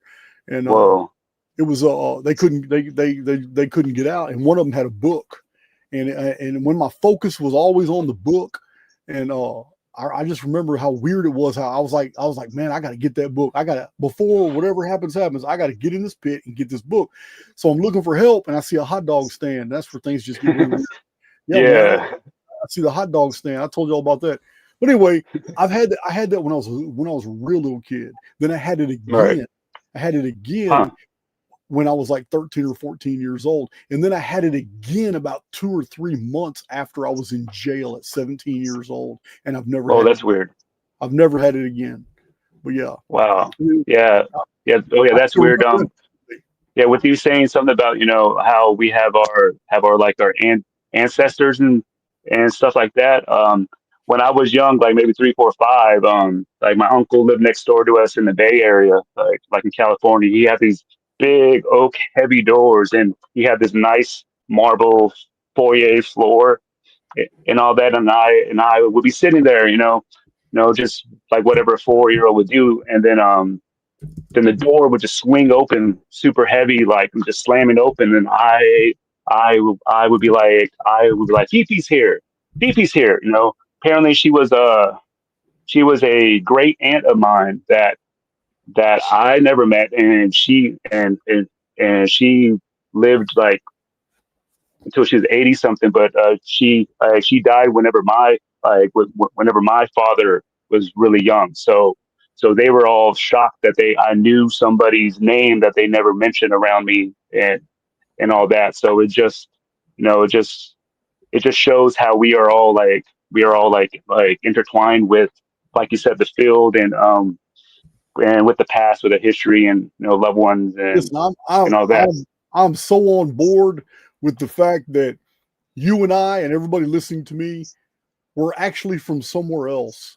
And the reason why sometimes we find kindred souls, we actually come into contact with somebody like, damn, man, I'm resonating with everything this person says. If I'm in their physical presence, I'm physically reacting to their presence, like, damn. And it's because I believe that we're kindred souls, and we've probably played similar roles in a whole nother version of the sim somewhere else. And I can see say that this all the time. The only thing real here is you. You know what I mean? This is a perceived reality. It's not a real reality. There are too many anomalies. There are too many anomalies that are unexplained for us to even accept the fact that we're in a real world anymore. This doesn't even make sense anymore. The only thing that makes none of it does. Yeah, the only thing that makes sense is this is a perceived experience, and that we are souls, and that we're wearing pieces of the experience just to navigate through it. But I believe kindred souls, it's because we have played roles together. In some, maybe it was in the past sim, maybe it's in former lives, maybe it was 500 years ago. Maybe I haven't seen you in 500 years, but the fact that we're interfacing right now and there's many people in the public listening to us is pretty good evidence that we've probably been in communication in the past, in a different life, in different avatars, different sims. We may have died side by side in the Etruscan War as Gauls were riding down from the hills and slaughtered us. We don't know what sim we were in when that happened. But yeah, we'll find out later. The reason why we have this feeling of being kindred souls is because when this is over with, before we go into our next ride, there's probably a period of time where we're all remembering it all, because memory is holographic. And if memory is holographic, then that means the memories are in the field. If the memories are in the field, then that means when you are divorced of your avatar and you're on the outside of the construct, there has to be somewhere where you can go to upload all the experiences you had that were here, because they're recorded here. Right. This is how technology works. So, that's how I see it as well. Yeah. I have no doubt when I leave this place, I'm gonna be able to go somewhere and upload all my experiences, and then just plug it right in and we can watch it or however, it's like, look at that, look at this, that'd be something, but like until that point, no, like you said, we are just here as immortal errants or souls, just passing through, learning what we need to learn, and then we go on to the next sim, next life, next world, whatever happens, and we don't try to take everything here so serious. But yeah, that was just something that I wanted to share with y'all. I got so many weird ones like that, that I can go on and on, but I feel like that was like the most like biggest one that has like stood out for me, and just how weird it all syncs up. But yeah, all right, cool. Yes, sir. Man, right. Like the hat. Oh yeah. Thank you. Same. Yeah. Until next time. I appreciate it. Oh yeah. Yeah, man. All right. Yeah, man. He kind of outdid me on that hat, didn't he? All right, Aaron. I got my eyes on you, man. Come on, man. How you doing, Nancy? Good. How are you, Jason? I'm pretty good. I'm so excited for you. Man, you knocked it out of the park yesterday. The Jay. Yeah. Look at this dude. This is Adrian. Check this little kid out. Adrian, you look like you're out hunting, man. It's all home. Take your mask down, you goofy. My boy's cold out. Look how tall he is, Jason. Hey, where are you at, Nancy? In Lakeland at his place. Yeah. Oh, we're having a fire and doing marshmallows. You coming to Houston? I don't know. You want me to? Well, have you missed a meetup? Yes, I have missed a meetup. Yeah. I know you've been to several of them. Been to a few of them. Yep. Well, we wanted to say hey. And I want to show you how big he's got since you've seen him. Yeah. And we're having a good time. We're doing marshmallows. All right, good. Awesome. All right, well, take care, because guess what? We're having a bonfire now. Okay? Yeah. I had a fire going earlier, but then all of a sudden it started raining real bad. Oh yeah, I know. You heard you guys were getting some bad weather. Well, we need it. It's been over 30 days since we had any rain. Right. I can't get Adrian back in the screen. He's like all shy. Woo! Yeah. Oh, he gave me a bonfire here. All right, dude. I'll talk to you later. All right, Nancy. Next time. Love you, Jason. You too. Hello, Marcus. Hello, Jason. Can you hear me? Yeah, I can. I can hear you. At a good volume? I do. Right on. Very good to meet you. I just want to say thanks for everything you have shared. Yeah, man. All the all the information you've given, I'm blown away at your mind as far as how you're able to hang on to facts and remember things. It's pretty intense. I appreciate it. There's a rumor that I'm a nerd. It might have something to do with it. Yeah, well, yeah. I did want to share a couple things. I really like the direction you've gone with the what was it, the MasterCard. Yes, the convergence field. The convergence field. Yes. It seems like there's a lot more to explore in that direction, and it makes me think about really all the things that we experience on a daily basis as being a program that's overlapping in other programs. And really enjoy hearing about how you think about things in two different universes, where Yeah. we're experiencing the outside world, but we're in our own world. Man, well, you know what? I can give you an example of two different worlds coexisting at the same time. I can give you a few examples that are just mundane, that don't even require a convergence field, but yet tell me that there's something deeper about this experience. One of them is that you already know, because we're using it right now, much of this world is technologically advanced. And yet, even right now, there's still villages. There's still millions of people in this world still living in Asia and in Africa and in Central and South America in the Neolithic. They're literally still living in the Neolithic. So all at the exact same time, same world, totally different experiences. Another one that helps me process this. 26 years in prison, my world was very different than yours. People in the free world were still doing hobbies, vacations. They had to work, families, they had obligations, dating, relationships, all these things that keep society going.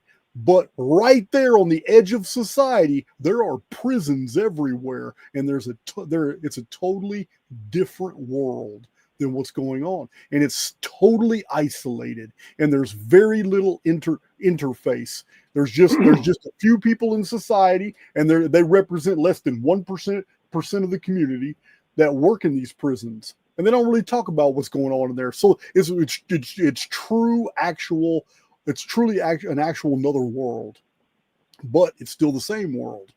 But it's a whole different experience. It goes by different etiquette, different rules. Things don't make sense to people in the free world, but they make sense to prisoners once they're there, and they understand why things are going the way they are.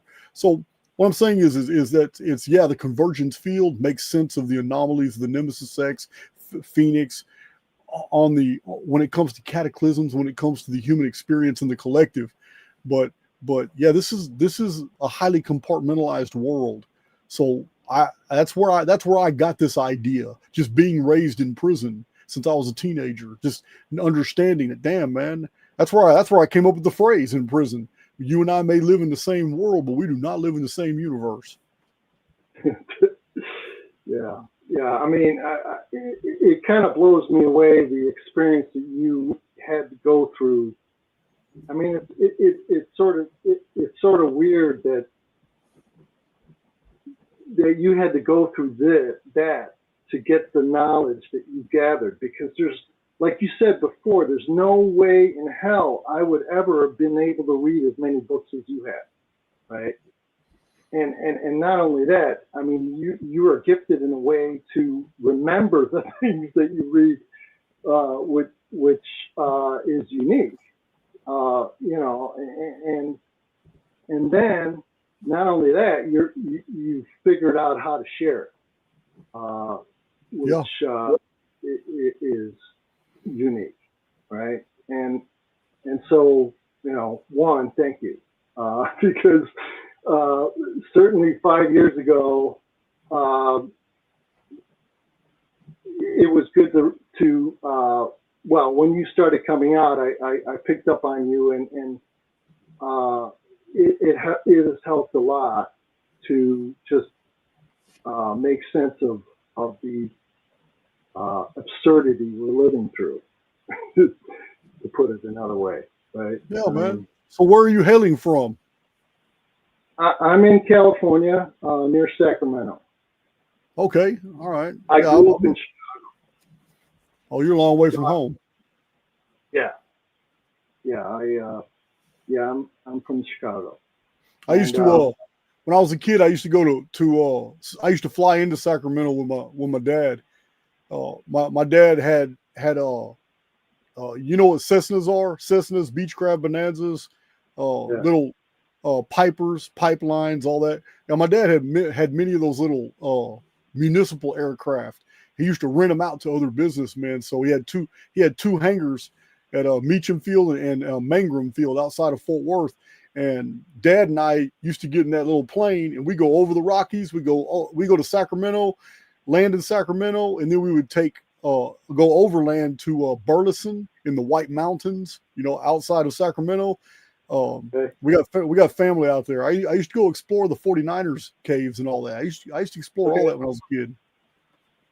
Okay. Well, traveling across the Rockies in a small plane is pretty cool to do. Yeah. Well, I've seen some terrible stuff. We had to call a Mayday in one time because hey, Princess Nano, just turn your microphone off. Oh, okay. So we were coming over the mountains this way back toward Texas, and I think it was the Sierra Nevadas, and we were flying into Albuquerque, New Mexico, and right before we crested the mountain, because coming out of the mountains, yeah, your microphone's still on. I'll turn it off. Don't worry about it. I'm sorry. No worries. Well, I don't know if I can. You might have to do it. Okay, hold on. Hold on a second. It's not giving me the option to turn it off. All right. Well, it's not giving. I can't turn yours off. I'm gonna have to do it. And I'm so sorry. That's all right. I'm just gonna bring you on when I'm ready. Okay. Mike. All right. So anyway, Marcus, so when you come over the mountains to land in at the municipal airport at the foot of the mountain at Albuquerque, New Mexico, it is a dead drop straight from the mountain coming all the way down. And right before we made that descent, we caught a mayday from somebody in the mountains further behind us, and we're in a fixed wing Cessna, which is a single prop high wing with stilts. They come with fixed landing gear, so we don't have this problem. We don't have the problem he's got. He's got a bad problem because he's calling in a mayday, and my dad asked him, because I'll never forget, our call was an N499 or 32 Delta, and my dad's on there relaying the mayday because the tower can't hear this guy. We're up in the altitude of the mountains. We can hear him, but it's faint. He's trying to contact the tower, and he can't get through. So we're listening to it, and my dad interjects and say, "Hey, this is N49932 Delta. We're relaying your mayday." This guy is in an Apache. Are you familiar with the single prop Cessnas called Apaches? Okay, this is a low wing. It's a low wing, so the landing gear is retractable. So right. What happened to him is he was coming in behind us by about 10, 12 miles, and he's taking on weight because he took on a solid sheet of ice that he can't get his landing gear to open because of a solid sheet of ice on the bottom of his windows. So he's calling in a mayday because he knows he's about to land with no landing gear. So they called us into the municipal airport at Albuquerque. We made our landing and we made it to the coffee shop. It's freezing cold outside too. My dad and I made it to the coffee shop to turn around just in time. He didn't do any spins around the airport, nothing. He came off that mountain and just dove, and then he plateaued out right above the runway, and they had the emergency, all the fire trucks and all the emergency was out there, and different people were in their pickup trucks and all that. And we watched that guy hit that runway with no landing gear, and we watched him go from one end to the other until he stopped, and he melted the whole half bottom of his plane. He just melted it completely off. There was little perfect like pinball to BB size spheres over the entire deal from that superheated metal on that absolutely cold concrete. And we watched. He went sideways, but we watched him melt the whole bottom of his plane out. And when it stopped, the emergency crew just lifted the plane up, and he just stepped out the bottom of it. Yeah. Well, okay, so there, you were able to help a situation, right? Because you were in a position to relay some message. Yep, absolutely. Absolutely. It's like I kind of joke sometimes when I hear you say we're just passing through. Yeah. right? But you're having an impact now, and you had an impact then, right? And anyway, I do want to share a couple things. I have a book here that I want to show you. It has, there's this, it's called Quadrivium, and it's what's it called? Four Classical Liberal Arts of Number, Geometry, Music, and Cosmology. And so it's like a lot of what was taught previously in education. The section on music I wanted to show you, just because the charts that you have shown reminded me of something, and I didn't get it for a while, and then I remembered, okay, holy shit, it was music. It was charts about music. And I want to just show you just one illustration. Oh, wow. Yeah. So this is called Zoomorphic Musical Diagram from De Musica de Bothenius, 480 to 524. So anyway, this looks to me like a timeline, right? And it's music. Yeah, it sure does. Yeah. Well, that kind of blew me away when I as I was looking at a lot of your stuff. It's like that's got musical qualities to it. You know, there are old traditions that the creator or the goddess or the god or the archons sang the creation into existence. And if that's true, then time is architecture because it has structure. Then that means the music of the spheres would have been what have created this experience. Right on. The other thing I'll be brief. I wanted to ask you more about astrology, not astrology, but astronomy. It's been I look at the stars a lot, and I always wonder, it's like, what is the purpose of the patterns, right? Mm-hmm. Why are there patterns? Why has astronomy been one of the things that was studied in the past? And I don't expect you to, answer that now, but I just want to throw that out there as an idea that is something I would be interested in your perspective on the things that you've learned over all the books that you've read. Well, I would have to default to the very earliest examples we have of a study of astronomy, and that would be the omen texts of Sumer, Akkad, and Babylon. And the omen texts were an ancient pattern recognition system. There's a lot of stuff to the omen texts, such as if you see this isn't the name. They didn't use the name Jupiter, but if you, whatever it was, Mulapin, Ami, whatever it was, whatever name they used, if you see Jupiter in one house while the moon is in another house, say we're having another Princess, your audio got turned back on. You had it off. You're good. So if you see a certain wanderer, which would be a planet, in one house while the moon is in another house, and there was 28 houses, then the king will do such and such, or it was all pattern recognition. The omen texts have all these variables according to the stars. So to them, that's what it was. If they ever saw a conjunction of the stars at the same time as the moon was setting or the moon was rising, they would have whatever was going on geopolitically. That's exactly what they will record for that. So once you've had thousands of combinations in a 360-year day, excuse me, 360-day year. Once you have thousands of after 700-year period, and you're recording all these, so the priests were the astronomers. They were the sky watchers.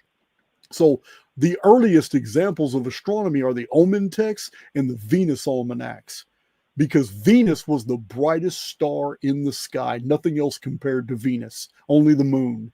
And Venus's movements were very, very structured. No matter how Jupiter, no matter how Mars, no matter how Mercury moved, Venus was very predictable because it formed a pentagram in the sky every 8 years. Every 8 years, its points were absolutely known. So other things were measured against it. It was called the Venus almanacs. So to answer your question, it was all pattern recognition. They were merely trying to use the sky to predict human behavior. Right on. All right. Thank you, Jason. Talk to you soon. Hope to see you in Houston. All right, man. Yeah, it'd be good to see you. All right, man. All right, so I'm bringing up not you, Derek. Yet I got one I've been keeping backstage. I'll bring you up next. This is Princess Nano. You can turn your mic off now. You can turn it on now. Sorry about that. Oh, that's all right. That's all right. I know it's hard to do these things on a phone. You're on a phone? Yes. Yeah, it's more difficult. It's easier on a laptop or computer.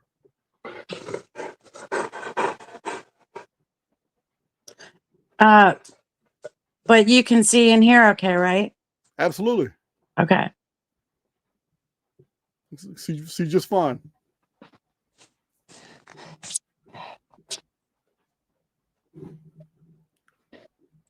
You got a question? Well, first I would like to apologize for calling you a Jewish gatekeeper the other day. Oh, I got thick skin. That shit doesn't hurt me. But everybody knows. Everybody who knows me knows I am the farthest thing in the world from being Jewish. Yeah, I figured that. There are a lot of Jewish gatekeepers out there, though. You got to admit, they're very good at what they do. Yeah. So I wanted to ask you about your opinions of the blood being the antenna of everything, basically, and that we're the resets and the major resets and I believe it's happened before, but it's obviously happening again where our blood is, well, those of us who have real blood, let's just say red blood, it's being changed perhaps blue. And so our resonant frequency is being changed from high to low because everything's being corrupted. And in this way, the reset kind of disposes of those who can't maintain that high frequency. Do you get where I'm coming from at all? Okay, first of all, I should probably have the Greek. I should probably have the Greek here in the chat right now because he would be more qualified to talk about blood than I do. And about the true function of our organs as opposed to what we've been educated to believe. No, I'm specifically talking about blood. Yeah, I'm not. I don't know much about it. To me, everything about the body, everything about the avatar to me is constructural programming. It belongs to the construct. It's not even a part of me. I'm not my avatar. I'm not. I've never really associated with this right here. This is just the vehicle that other people see my soul using right now. I get it that the blood blood is important to people, blood types and all that. But to me, the different types of blood types are just evidence of different times that different types of avatars were introduced into the field. So I don't know much about it. Blood is one thing I've just really I've never even studied. It's never interested me, and I don't even know enough to talk about blood to even tell you what's in it. I just don't even know. Okay, so I don't think you're understanding what I'm trying to put down here. I'm not talking about the blood as an avatar saving component like the heart or the lungs. Mhm. Okay, so you obviously are a proponent of resets, right? Of course. So I'm of the idea, maybe I haven't quite decided yet, that resets occur not by, you know, physical devastation so much as an avatar flesh decoding. So it's not such a world deconstruction as it is just a purging of those corrupt souls that don't carry the so-called creation frequency of what you would call the simulation. But however, it leads back into reset conversations. And that's where I'm coming from. I'm not coming from a physicalness of body. I'm trying to explain it in terms of the resets. Okay. Did I clear that up at all or not? I really don't know. This is beyond talking about. You're still talking about blood, right? Yeah, but I'm talking about it in terms of like quantum ness, not avatarness. Yeah. Maybe I'm just not putting this down properly at all. I'm speaking of it in terms of the resets, and obviously there's a death toll with resets, correct? There is. So this is more of subscribing that death toll, not to volcanoes, earthquakes, floods, fire, any of that, but more of a a changing of genetic composition of the blood, if you will. Like the reset is almost genetically coded through the blood so that it must take place when corruption hits a certain low frequency amongst the humanity. Like, All right. Well, I mean, I'm on board with it with resets being chronologically timed. I mean, they even have. I mean, the chronology has predictive value, but I mean, the programming could be in the field. Why does it necessarily have to be in the blood? well, it doesn't. It doesn't necessarily have to be in the blood, but maybe it does for the the major resets, like I believe we're getting ready to experience. I mean, I know you don't subscribe to the physical, but the physical evidence is all around us that this is happening. Okay, I'm not doubting that. It's just beyond my scope. It's beyond my ability to comment on. I have no. Okay. Yeah. Well, I guess that answer will have to suffice. All right, Princess Nano. I'm gonna go to the next caller. Thank you. You're welcome. That would be Derek. Hello, you hear How you me? doing? Yes, I can. Absolutely. All right. Well, first time on. Appreciate all your work, your knowledge, your books very much. Don't dispute anything that you put forward. Pretty much on board 99%. There's always 1%. Who knows? I got a couple of curiosities. Cool. The importance Hit me with them. the importance of the pyramid and its function. If at some set point within the timeline. Hold on. Hey, One Tux, can you turn your mic off real quick? I got him. I muted him. It's good. All right. If in the timeline it has a function of some form as a machine, programming, physical, whatever, some form of machine, something I was curious about. In the King's Chamber, there is a carved in the stone, a box. They claim it's a sarcophagus without a lid. Yeah, right. Yeah, right. I'm buying that one along with the Brooklyn Bridge. But it's been damaged. There's a cornered section of the stone itself that has been chipped away, broken. I've seen it. So I'm curious as to how would that affect its functionality and its capabilities of, more than likely, it's some form of frequency resonator.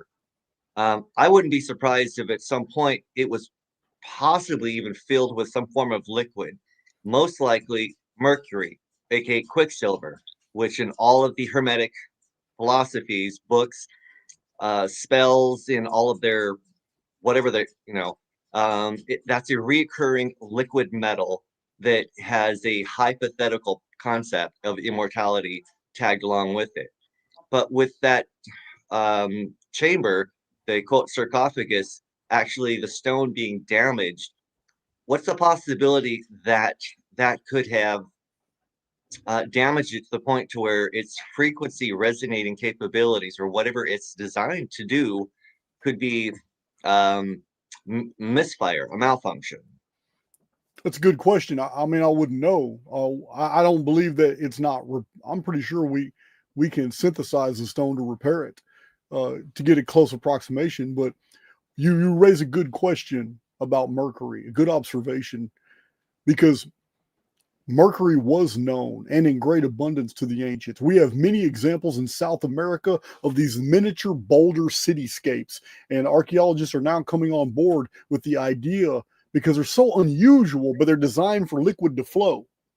And the Spanish looked at them and said, "Oh, they sacrificed people and they held the heart here and they let but there's not enough blood from a human to fill all these little reservoirs." And have you seen those boulders that have all the liquid flows? They're now saying it was for mercury. And they would pour mercury at the top, and the mercury would be like little silver rivers that went through all these little conduits on these boulders. There's like 3 or 4 of these that have been found in South America. So mercury has the capabilities of within the electronics field, and that it can be the ultimate conductor. It makes platinum look like dirt. Well, that's what I was going. That's where I was going with this. If you can imagine, it may not have taken. You probably didn't have to fill the whole thing up with mercury, maybe just a third of the way or halfway. But what do you think the properties of mercury would be if you were to fill that sarcophagus? It's not a sarcophagus, it's a container. But but I don't know if you know this, but the hollow the container part is equal to the mass of the stone that forms the container. It's exact. Are you familiar with that? Yeah, mathematicians have looked at it, and the thickness of the stone and the height of the stone, the container itself is precisely the exact mass as the empty space of the container itself. So it's another feature of the pyramid that's self-referencing.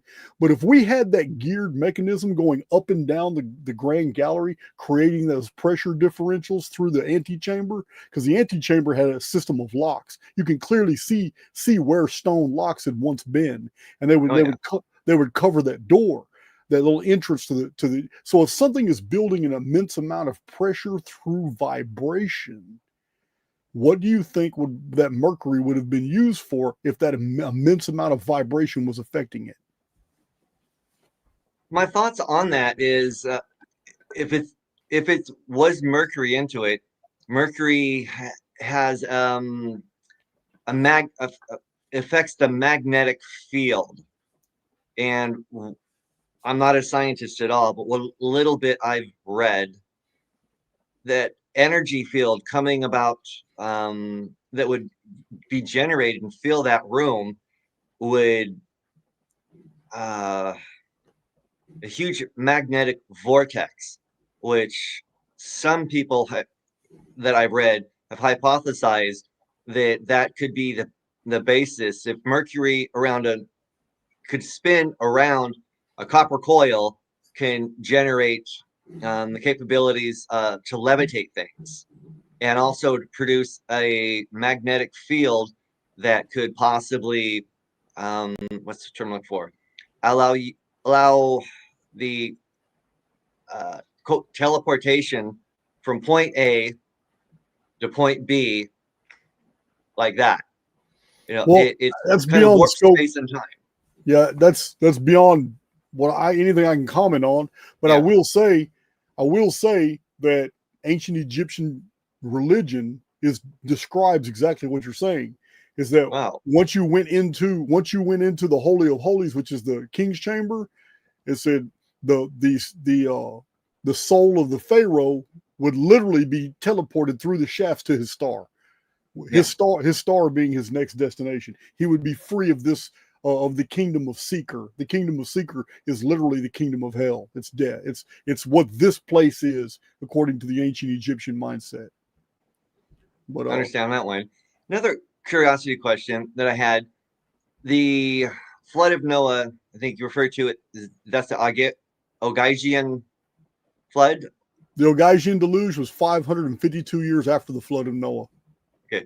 Well, the flood of Noah, that was when the old world, the antediluvian world, collapsed, right? Absolutely. Vapor canopy collapsed. So if Noah, his clan, his people, the human species at that point were, from our view, I'm 6 foot, they would be titans to us, modern man. Yep. So if he's building a boat, an ark, it's going to be according to the dimensions for the species of his own people. We're talking about people that stood about 9.5 feet tall. Yes. Yeah, the animals, everything from at that time period. If they're going to try to save stuff in the whole, not genetic parts and pieces, and if they're going to be theoretically building a quote Noah's Ark, the measurements that they're going to be used, as it's written in quote the Bible, the cubit. Well, that's supposed to be a standard cubit. It's pretty much the length of a man's elbow to his hand, give or take. Modern today. Well, if those guys let's look. So 18 inches is the modern cubit. That's the standard modern cubit. Yeah. But there's many good books from the 1800s and all the way up till 1924. David Davidson, engineer, that show that for some reason there was a very popular 22-inch cubit in the ancient world. Also, it's inexplicable why, but there was a cubit of 22 inches that was used to build a lot of structures in the ancient world. Yeah. Well, the boats that they, or whatever vessels that they would have built to try to survive, would have been built to a structure and a construction that was appropriate to their physical size, not ours. Absolutely. Yeah, the ark would be gigantic. It would be huge. Yeah. Something like that is going to be a lot more noticeable as far as being left over. We're not talking our modern cruise ship. It's going to be 2 to 3 times larger than one of our modern Princess megastructure ships. That kind of debris left over, obviously they had metallurgy, they had those capabilities. We're going to be looking at something, and obviously there would be multiple of them all around the world. I don't think an ark will ever be found. I can tell you why. Think they petrified? No, no. Because one, assuming arguendo, the Ark story is real, because I believe that most histories are post reset compositions. So they want to explain how humans survived. So it's common sense. Well, they must have built a boat. So they invent an Ark story. Let's say the Ark story is real. I don't really believe it is, but let's say that it is real. If the world was destroyed and you had this building, this architectural achievement by which you survived. Now you got to let your animals out. We're assuming that the Ark story is real. You got to let all your animals out. Now they're out to pasture and they're going to start multiplying and all that stuff.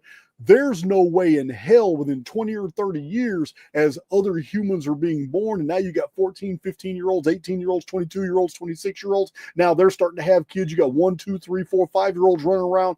Okay, if the story is true, there's no way in hell that they're going to not disassemble that to build homes, houses, animal pens, all kinds.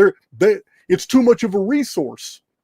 All that right there is going to be disassembled, just like the military disassembles things that they need when they're like in World War II, when they scuttle ships in the middle of war and they go ahead and scuttle it on land. They'll just go ahead and take it apart and use every piece of scrap metal they can, every gun turret, and create batteries that were normally on the ship. Now they're creating them emplacements on the beach. It's the same principle applies. There are no more foundries. So all those nails that you put in that ark to hold those timbers together are of extreme value now.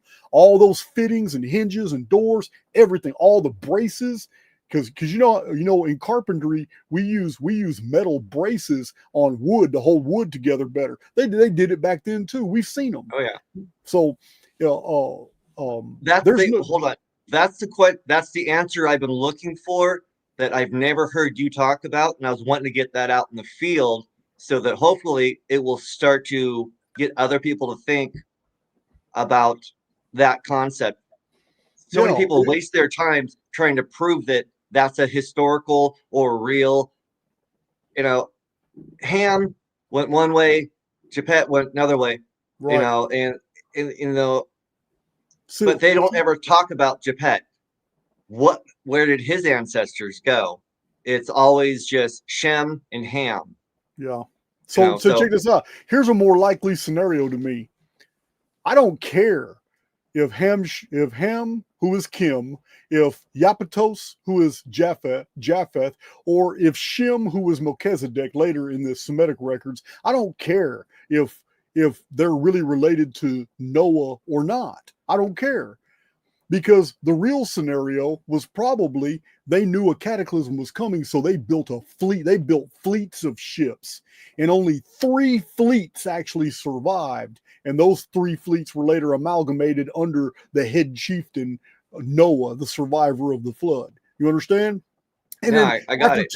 After 2 or 3 or 400 years, people putting all these things together could have easily just made them related. Since the whole human family is together, they just made them all, and it wasn't. Japheth is so different than Shem and Ham because he was different. He came from a totally different race and culture before the flood, but that fleet survived, so they integrated him into the new human genealogy.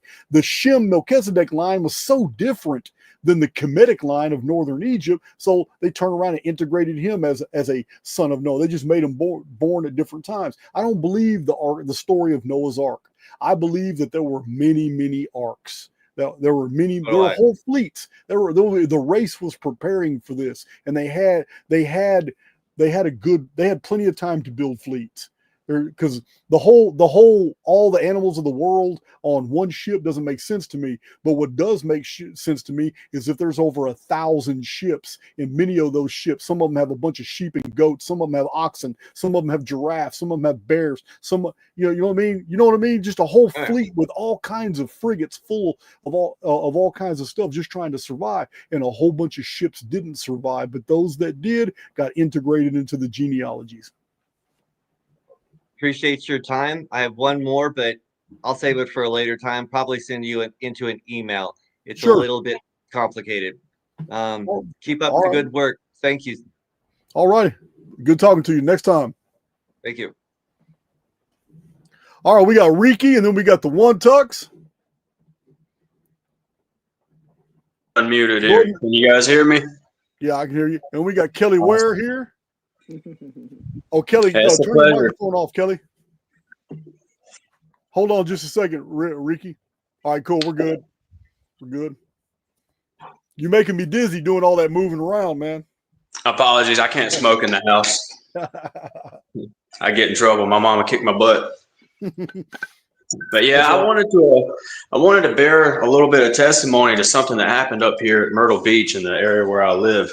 Sometime back in August, there was one of those. There's a painting that Da Vinci has where there's like this spaceship in the sky. I don't know if it's Da Vinci. It was one of those Renaissance paintings. There's a man with a black dog off in the distance, and there's a woman with a child.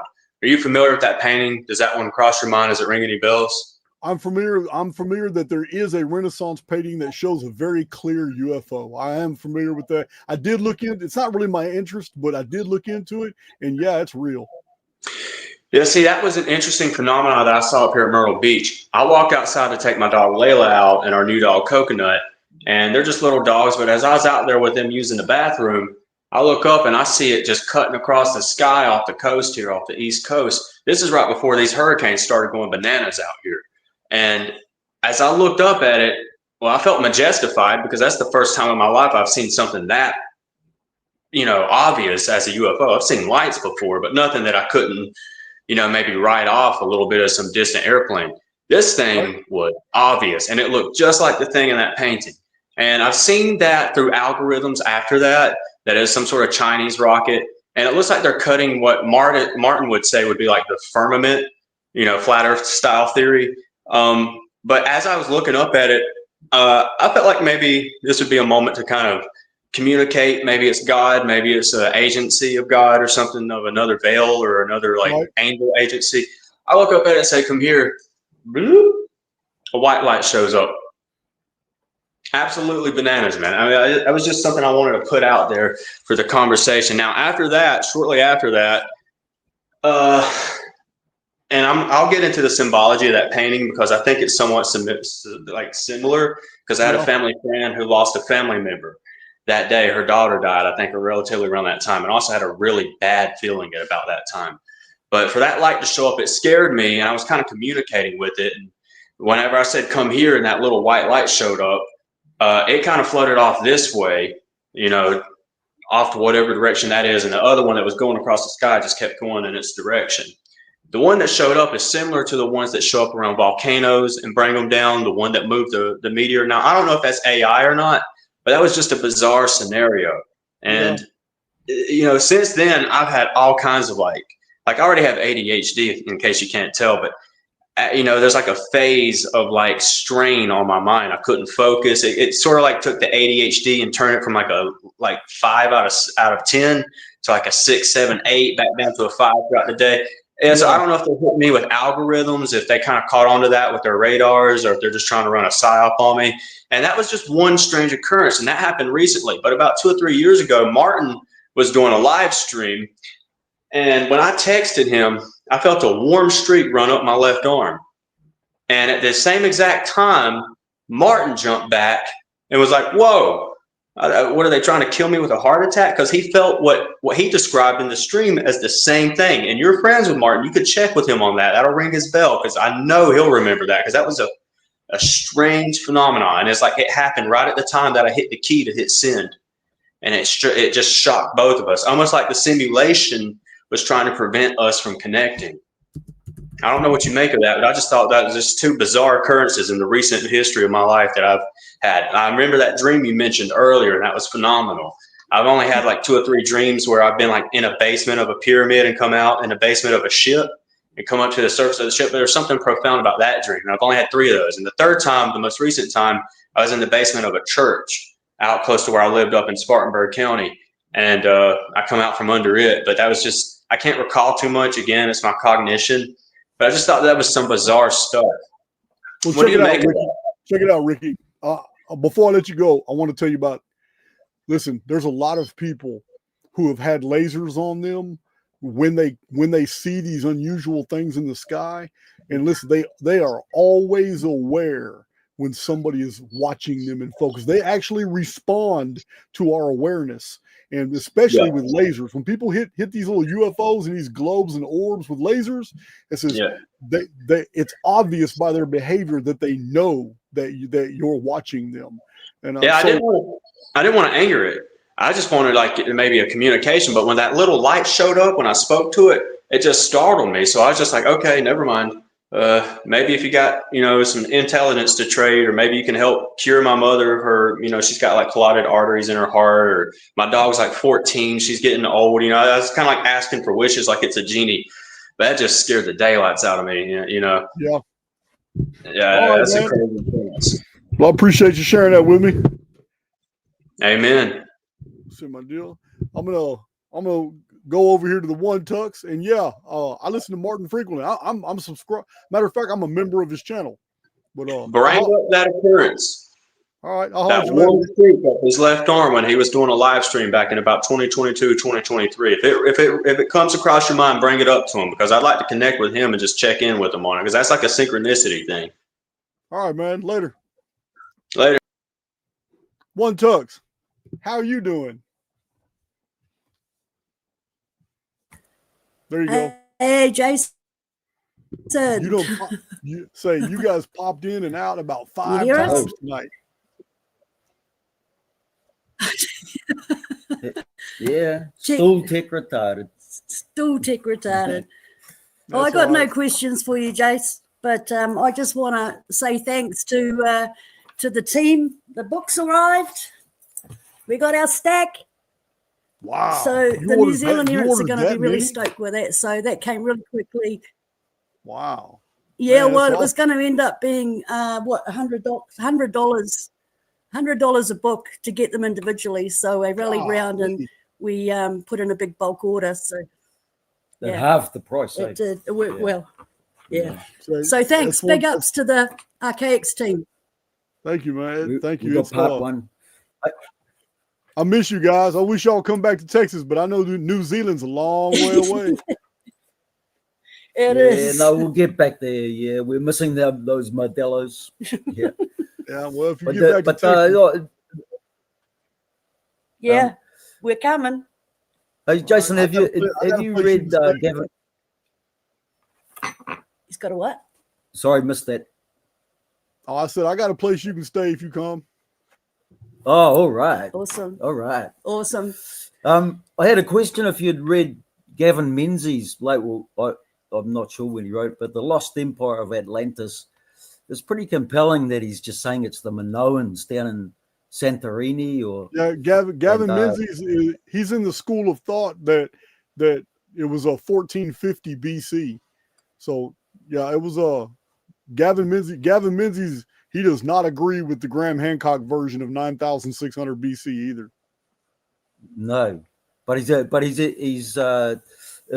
the he's gone back to 3000 BC, back to the Bronze Age, and just showing how far afield that the Minoans actually went, and into India and back and into America. Apparently, they were just finding pure copper in those lakes, and it was Lake Michigan. Lake Michigan's provided copper basically for the whole Bronze Age, because the copper wasn't being mined in the Middle East or in Europe at the time. Almost all the copper for the Bronze Age that ended up in the Mediterranean came from the Great Lakes, North America. The copper field. It's the only place in the world where copper is found on the surface. It's just found. You can just walk up and just pick it up. Pure as. It was unreal. And then the other takeaway out of this book was how much wood was burnt for the fires to make the bronze, and the fact that they looked for the tin rather than the cyanide version, which made a lot of them crook, and it wasn't as strong. But it was actually a pretty good read, I thought, because he went further back than what he did in 1421, and because I guess his community send him a lot of stuff and just say, oh, well, hey, what about this and that? But it seems really compelling that the all these other talk that Atlantis is wherever it is, but it wasn't even in the Atlantic. That's perhaps Perhaps it was right there in Santorini till it just got that tsunami took it out. Yeah, that's not the only one. There are other authors I have, like this guy here. It's the same school of thought, Atlantis, myth or reality. He's also on board with the Minoan interpretation that Minos, Knossos was on Crete, Knossos. was the actual Atlantis. Right. He's not the only one. That's the great schism. You have all those who follow the mystic traditions, which cite 9,600 BC. No serious scholars ever go with the 9,600 BC deal. But among scholars, you do have a schism, and that schism is you got a whole bunch of them that put. Gavin Menzies is not the only one. I'm going to tell you now, I have books in my possession from the 1800s that are already postulating that Atlantis was somewhere in the Mediterranean. And then in 1901, Poznansky in 1901 and 1902 was excavating Knossos. And he brought to the attention the Minoan civilization. No one had even heard of them before, the Minoan civilization on Knossos. So in 1908 and 1909, all of academia and scholarship learned about this new civilization and saw how much there was about them. And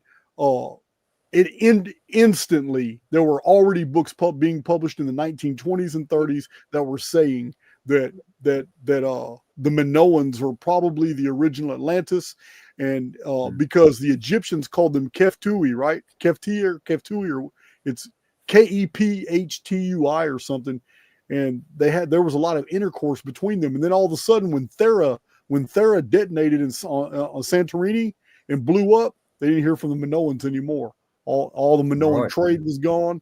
The Minoan navies never showed up again. Yeah, the Egyptians were lamenting that they couldn't get their spice and sauce, and now the Mediterranean was a violent place because a new navy appeared, the Mycenaeans, and the Mycenaeans were after the Minoans. But I haven't read that Gavin Menzies book. The only two Gavin Menzies books I've read was 1421, and I think the other one was called 1423. But when the Renaissance, so this one, history, the lost empire of Atlantis, history's greatest mystery revealed. Damn, man. Yeah, I might have to order that one too, just to put it with my Menzies books. Yeah, it's too expensive to send books over to you, Jason. No, I'm good. I'm all right. Believe me, I got years and years. I still have to go through the collection you gave me, because on top of that collection is a very interesting book about the traditions of Noah in New Zealand. So I need to go through that book too. Yeah, you need to read what is it, Forbidden History first? Yeah, the one he wrote before that, Forbidden History, reveals a lot I have about both of those. Yeah, I've got both of those. Yeah. That's the first one, and then the Noah one comes second. What's crazy is the rest of the world never hears about this stuff, but there has been so many megalithic finds in New Zealand, and the government has shut them all down. I mean, as soon as somebody reports, they keep finding walls and edifices sticking out the side of cliffs and all that. I've got a sizable file on New Zealand, and it just blows my mind that nobody but New Zealanders know this. Yeah, I know it's really hidden away, and we we get landslips here, and then the clay slips off, and what's that rock face, and what's that writing? Oh, nothing to see here. It gets covered up real quick. Nothing to see here. Yeah, man. Yeah. The other one, I wondered if you knew these two authors, Lewis Powell's and Jakes Bergier, but this Eternal Man. I've never seen those authors or that title. Okay, because he's questioning it a lot. There's quite a good bibliography in this book. Okay. It's just a small paperback. I'll report more on it when I finish it. I'll tell you, you guys keep on reading those interesting books, and I'll stack up some to trade for you next time I see you. Yeah, awesome. It won't be long, Jace. We're working on it. All right. Well, carry on the good work, brother. Yeah. All righty. Yeah. Well, when you do Okay. plan, you make a, when you're staying in Texas though, I got several places in this area you can stay. You don't have to pay a hotel. That's too expensive. Fantastic. Awesome. Fantastic. Awesome. We're working on it, Jace. Looking forward to it. All righty. I will talk to Okay, you guys take later. care, brother. Love you. Yeah, Hey, we will. later. Look 'em. Those are good friends. Those are good friends. They've come to Texas before, visited, gave me a box of books, won my heart. How you doing, Kelly? Hi, great to talk to you. Thanks for doing this little community chat. All right, but just I a had a second. I question. got Freeman coming on next, and then I got one Freeman that's on here. I need to remove from stage. I've got Freeman coming on next, and somebody else just disappeared. I don't know what happened to him, but that's okay. All right, Kelly. One time I've listened to you over the last almost couple of years, about a year and a half, and I'm out here in the woods in Montana and up by kind of glacier area, Kalispell, and have a rabbit farm, and I just listened to you. You're out here in every bit of the terrain, so thanks for giving me. I'm learning a whole new language with all these. It takes a year or two just to figure out all these names and times and people. But one time you mentioned that the 2046 event would be hitting the Badlands of Montana. I wondered why you said that, or if there's something behind that, or if it's happened before. We have some really strange rock outcroppings and stuff before you hit the flatlands of North and South Dakota, or eastern Montana. But just wanted to hear a little of that, and then I had a comment. The Badlands of Montana, the scientific theory that prevails is that area was totally devastated by a rock from space. And when I had published that material, I used to believe that rocks could fall from space. You understand? So the Badlands were created by a cataclysm. I'm now thinking it was a cataclysm of a totally different vintage. It was something different. I do not believe that rocks from space created Arizona meteor crater or the crater in Alaska or the many other craters that have been found like in Australia and all that. Just like the salt domes that are found that are like craters in the Sahara that Jimmy Corsetti claims is the ruins of Atlantis. They said these are all created from subsurface pressure when gases underneath a great weight like an ocean. Because we all know North America, even geologists are all on board. North America was once underwater. Well, under the pressure, under that extreme pressure of water, when gases are trapped from a pre-existing cataclysm underneath the sea floor, when they breach, well, once a small breach from an earthquake or whatever happens, they all bubble up. All that pressure is released and creates a collapse. That collapse under all that water forms a bowl, like a chili bowl, a dome after the collapse. Running water cleans that dome out, so there's no debris field inside the dome. And then later on, when all that gets drained out from another cataclysm and becomes dry land, you have this giant chili bowl here that running water had carried all the debris out. And then 5,000 years later, you have dumbass scientists trying to tell you that a rock from space created that perfectly spherical bowl. And it's not true. These are caldera. These are all caldera, and they're formed into the ocean today. Well, the Badlands, it's claimed that the Badlands had one of these rocks from space hit at such an angle that it did not leave one of these perfectly circular. It created like a valley. But still, that's the idea. It's believed that the Badlands in ancient times were created, and the reason geography looks that way is because something from space fell down and caused all that damage. I don't believe that anymore. I believe it was more terrestrial. So the Nemesis X object is not something from above? I believe the whole sky is simulated. Yeah, I can't believe anything else. I mean, with the acquisition of so much information in Archaix showing that things that have appeared in the sky from a blue sky, rains of a species of fish. You know, your scientists, your scientists are going to tell you that, oh, well, a typhoon must have sucked all those fish out of this lake or out of the ocean, because sometimes it's freshwater fish, sometimes it's saltwater fish. But we have arguments like Charles Fort and William Corliss. They had arguments against that. I said, well, if that's the case, then why is it about 10,000 specimens of only a certain species of fish? Where are the other fish? Where are the seaweed? Where is everything else that's supposed to be with those fish if it was a typhoon? Why would a typhoon only suck up all the perch and leave the bass and the catfish and the carp and everything else behind? These are really solid arguments. You know, I don't believe in any of that anymore. The sky has rained biological organisms for thousands of years, and we just never recognized it.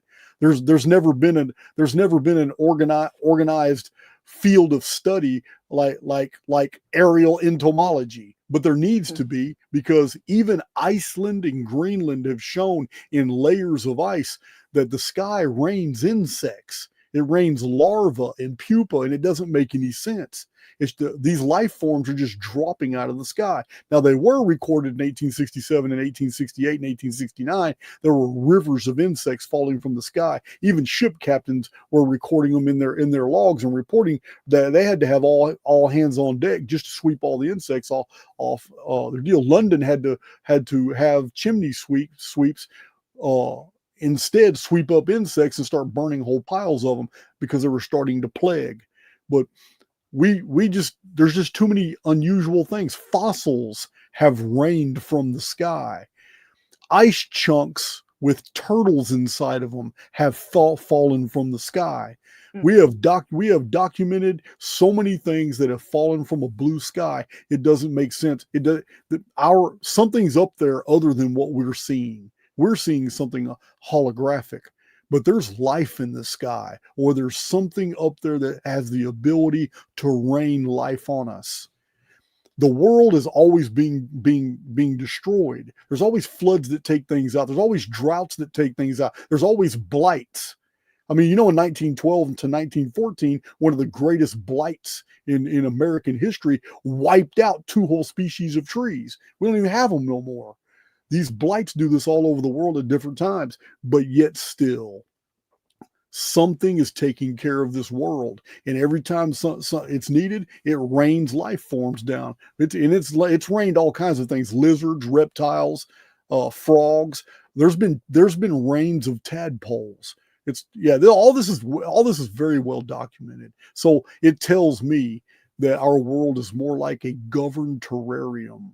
And so I'm not going to go with the scientific. The scientists are uniformitarians. They're trained to believe in 2 dimensions. So when they tell me the Badlands was created by a meteorite impact, I'm not going to believe that. I'm going to believe something else happened. Well, I can't remember where they were stating, if I heard it from you or from someone else, but we have a submarine base somewhere up here. Where are you at again? I'm in Northwest Montana. But okay. I can't remember where, but it was somewhere up in this inland Northwest area is a submarine base. So they've got some tunnels going up there. How far are you from the coast? I don't know, 8.5 hours. Yeah. So that is interesting, because we do have accounts of great bodies of water underneath our continents, as if there are giant caverns that also have underground seas. It's even in the driest deserts of the world, if you do a well bore at least 400-500 feet, you will almost always hit water. So in Africa, it has been noticed in different mines that in the deeper mines, they get filled with water. It's like the entire world is on top of a body of water, that the underworld is just riddled with caves and caverns that are full of water. And I know in the 1880s and 1890s, archaeologists were excavating in Africa, and it kind of blew their mind that they were so far from the coast, but the deeper they went, they kept coming across living crabs and saltwater life forms, and they were alive. And they kept, when they were going through cave systems and all, like, what is going on? How is this connected to the oceans? Because it was brine, it was salt water, it was crap. So these discoveries and that I've read in these archaeological reports and all that, they've always been in the back of my mind. Like, damn, man, it's almost as if it's like the ancients were right. We are the dry ground is literally on a turtle's back that's swimming through an ocean. Mm-hmm.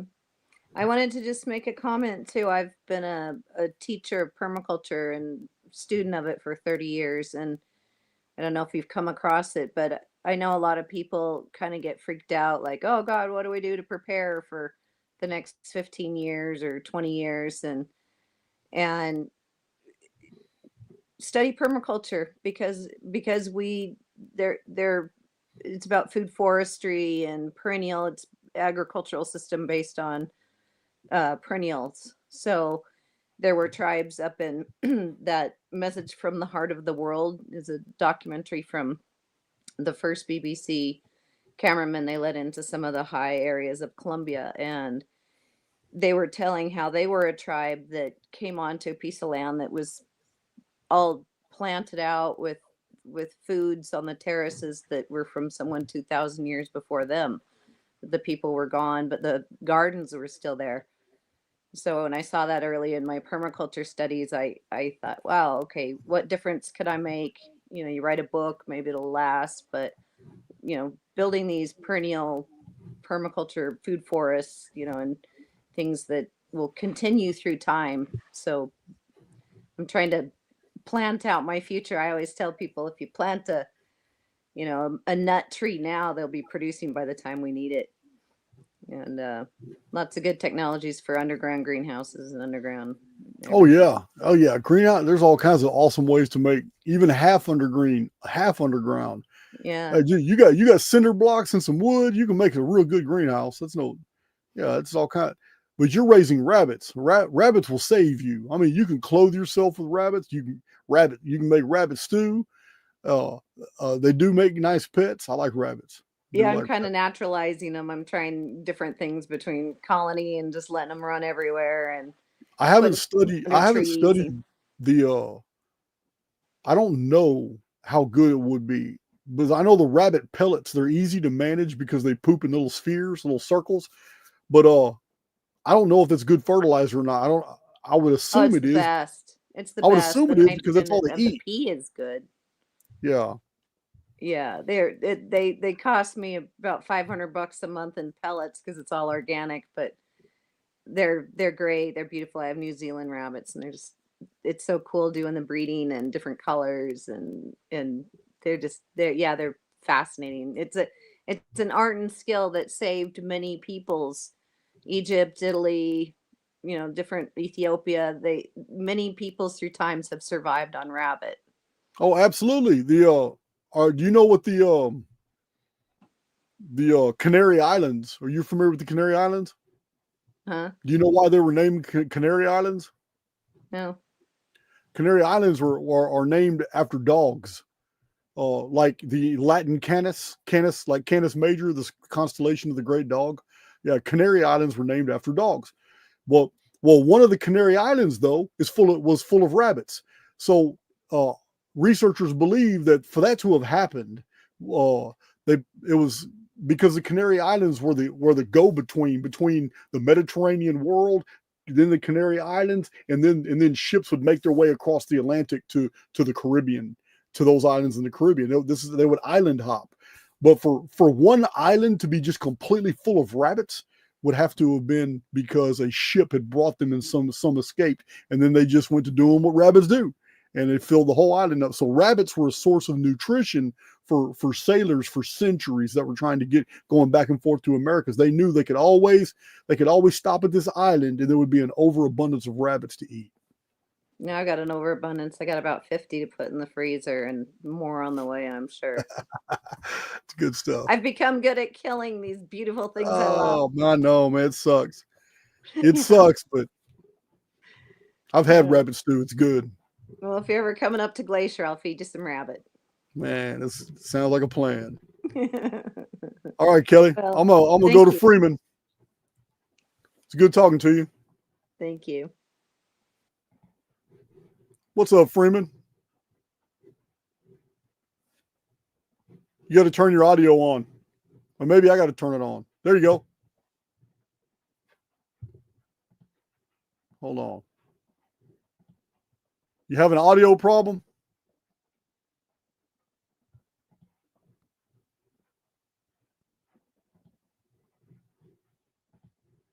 Me? There you go. There you There go. we go. Okay, excellent. Jason, I'm a huge fan. I just want to say thank you so much. Learned so much from you. The knowledge that you've brought to the field with the research you've done, 1,200 books, and we started watching data mining those books, putting them in chronological order and doing all of that research is just mind-blowing in order to change the perception of the dimension we see chronology. And that's where I think most people fail in the field of the underlying dogmatic programming, where people, sorry, I just got to catch my breath. That's good. But where people are programmed to believe in this million-year-old theory, the Big Bang, just puts your perspective out of mind frame in terms of how long existence takes. Man, it's all how quickly events happen in those existences. Yeah, it's just like a religion.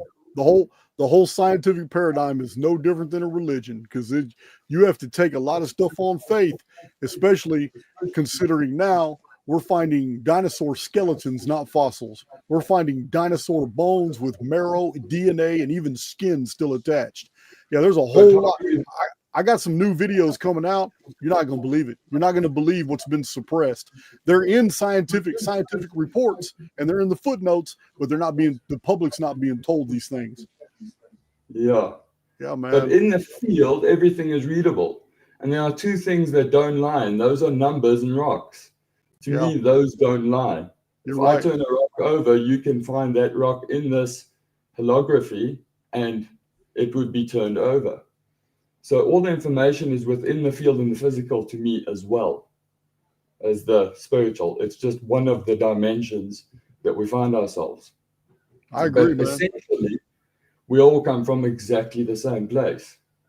And we were all born, doesn't matter which skin, race, color, all of that ethnicity group, or if you're an American or if you're Indian or wherever you are from, we all came from one place, and that's the womb.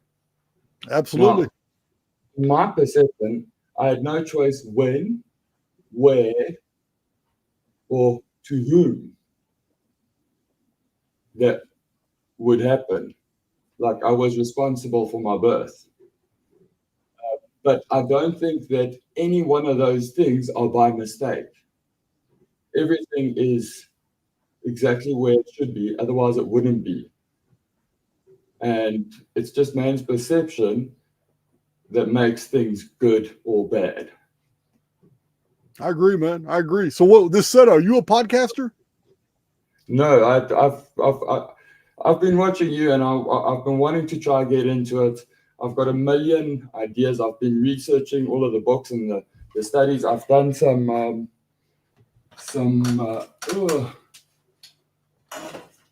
graphs on the work that you've done. I'm gonna try and see if I can get that in. I don't know if the lighting is good enough. Yeah, that looks real good. I see exactly what it is. Yeah. It's the holographic projection of the timelines and where they intersect. And I was trying to get the intersection to see whether I could get more events on those. But I mean, it's everywhere in South Africa, where I've got this one, which is, sorry about this, which is the 18, and this is the one I wanted to ask. Sorry, Jason. This one here. Do you know the references of those? Dr. Livingstone, Travels of Dr. Livingstone, Livingstone's Anecdotes. I have a book by Livingstone. So this is from the London Missionary Society. and this was brought to South Africa was in 1897. Yeah. So I've been researching the field with all of the information we have here, and what we find in one part of the world is pretty much a replication all over, with the same narratives repeating over on the reset lines with different characters. Yeah, in your part of the world, you say South Africa? Yes. Yeah, in your part of the world, part of the 1902, 1901 reset was covered up in the Boer Wars. They got the huge Boer War narrative, man, of genocide, where a whole bunch of people come up missing and died. So they wrote it off all as the Boer Wars, but a lot of Phoenix phenomenon stuff happened in South Africa as well. Massive. And our national emblem actually also changed to the phoenix, which is the secretary bird, but it's no different to the phoenix. And I've seen that bird. It's a beautiful, gracious bird. But on that timeline, there is some doctrines that were taught in the history that followed the war.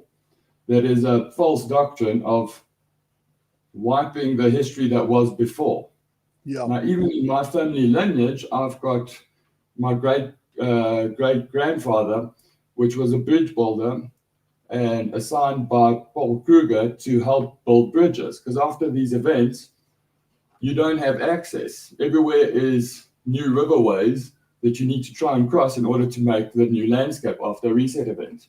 So 1902, there was a whole bunch of geographical changes. They just didn't talk about it. All they did was just get a bunch of bridge builders in to come reconnect all the infrastructure. Yeah. Yeah. And then they blame all the bridges was also where they hijacked all of the bridges though. But Paul Kruger, the history of that is that his own children were kept in the concentration camps, and actually 5 of them died. So he was very much a victim in the takeover and what occurred in that time. A third of the people died, and then there's geographical changes. But the big one, I believe, is 1766. And in 1766, everywhere gets wiped out except the Mediterranean.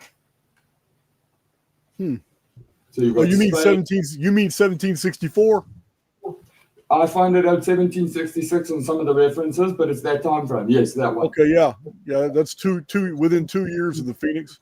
Yeah, it's always within a time frame of that. Well, I mean, even 1902, a lot of the fallout was in 1903, and in 1764, a lot of the fallout was in 1765. So yeah, 100%. I get it. Even with 2040, we're going to have fallout in 2041. Yeah. The Phoenix year is like our year. You understand that, right? Yes. Our year starts January 1st. Our year starts January 1st. An actual Phoenix year starts 2.5 months later on the vernal equinox. The vernal equinox being March 21st. That is actually New Year's Day for the Phoenix chronology. Okay. Yeah, no, that I love these. I love how it's self-referencing. That is just mind-blowing with the calendars. But when I look at the timelines on that, and I put them onto maps, and I've been studying all the different maps of Africa. There are canals that came out into the east coast. Those canals kept on being changed, and that canal from the first Ortelius 1570 map runs all the way to the Okavango Delta, then all the way further up to the Nile, all the way into the Mediterranean, where the Mediterranean was literally connected to the southern part of Africa. And through a series of events on those reset lines, every time the new cartography comes out, those canal works has been disrupted with a mountain range. And it's as the discharge is caused mainly over the freshwater bodies, which if you look at a capacitor with a discharge between a salt and a freshwater, that would solidify the fresh water, in a sense, creating these mountain ranges. Yeah, So, this, you know, that North Africa was the Sahara. The Sahara.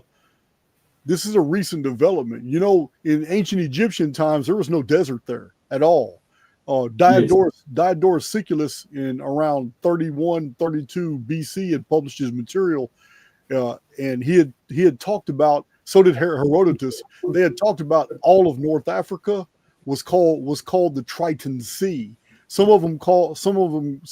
historians call it Lake Tritonus, but it was an earthquake. They believe it was an earthquake around the 12th century BC that drained that whole area out and created that desert. So when you look at a map of Africa, yeah, it's that whole northern part that's all desert used to be underwater, and very recently. yes, but now on the Ortelius maps from 1570, there are cities depicted. And if I match that with a Agrippa book, those depictions show the size and the scale of those cities. And London is one example that I've been looking into, has got its fully developed cathedrals, buildings, all of the infrastructure that we see today was there 1570. And that has been kind of wiped off in order to reclaim land from those who didn't suffer such a severe cataclysmic event. I got you. I understand. The 1766 reset. So what about because yeah, it would be valuable to the community if somebody actually did like a history of Timbuktu, a major trade center for a long time that suddenly just all of a sudden quit. They quit using the route. Timbuktu just went abandoned and empty. If somebody did a history on Timbuktu, that'd be badass. John Levi just did one in one of his videos. Did he? That included Timbuktu, and he included North Africa as well on that Ortelius map. Okay, because Timbuktu is an anomaly because it was a major trade center in Africa. Yeah, because all of the trade centers were on canal routes. But as those canal routes closed off, those trade routes ran dry. Yeah. So yeah, there's also the anomaly of Zimbabwe. I would like somebody to fit the ruins of Zimbabwe into the historical record, fit it where it belongs. We're busy looking at that, and we're looking at the empire of Manopotapa. Manopotapa was an empire which is in this region. Belagoras was one of the cities here in Johannesburg.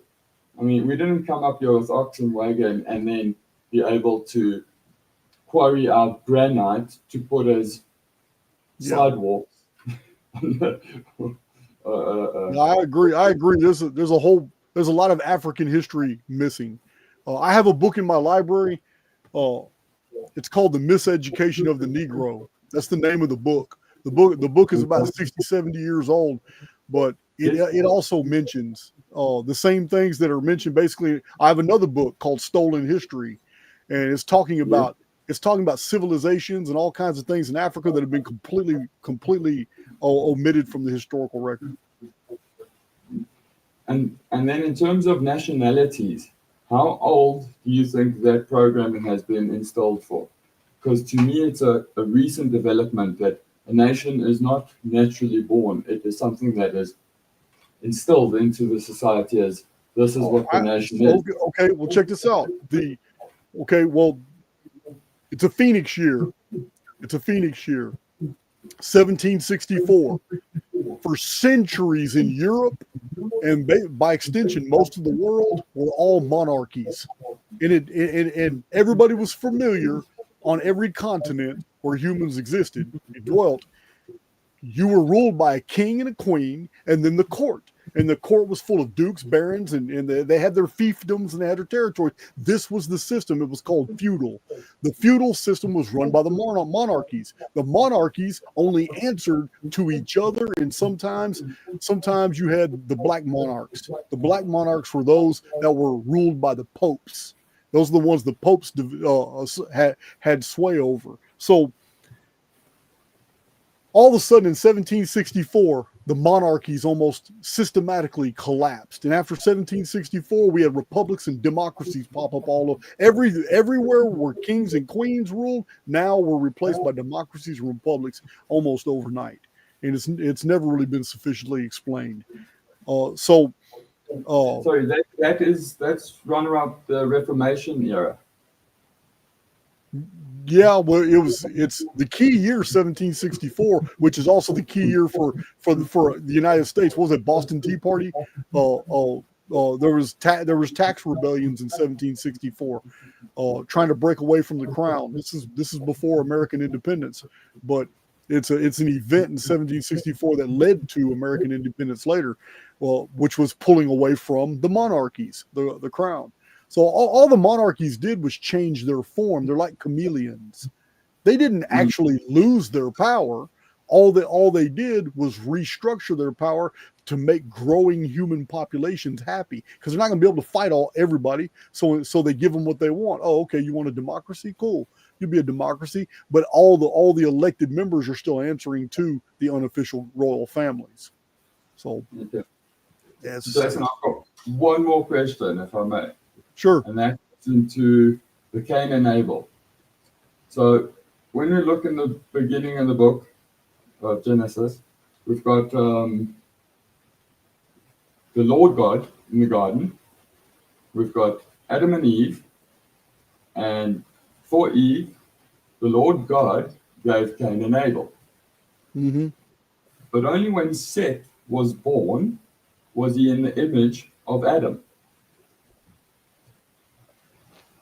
Okay. So I would propose that the Cain race is still the elites, perhaps, or the underground ruling the construct. And the Seth race is from where we've developed, from the Adam in his likeness. Okay, I really don't know. I do know I can add some context though. So we have Akkadian tablets that talk about the Kainu, and we have many translators that have associated that when Genesis was written, it was talking about these people. The Kainu are described in Akkadian as those who in sorrow roam. This would identify the Cainites, the descendants of Cain, who was the murderer of Abel. Now, the Cainites were very famous for their ability, because the very first thing in Genesis that's even done by any humans is they build a city. Do you have any idea the technical know-how required to build a city, for infrastructure planning and the plumbing and sanitation, the ditches, water runoffs? You got to make sure your architecture can handle a bunch of weight from the rain, how the rain water has to be distributed so it doesn't wash away the settlement. So the first thing the Cainites do is go out and build a city. So we were very intelligent from the very beginning.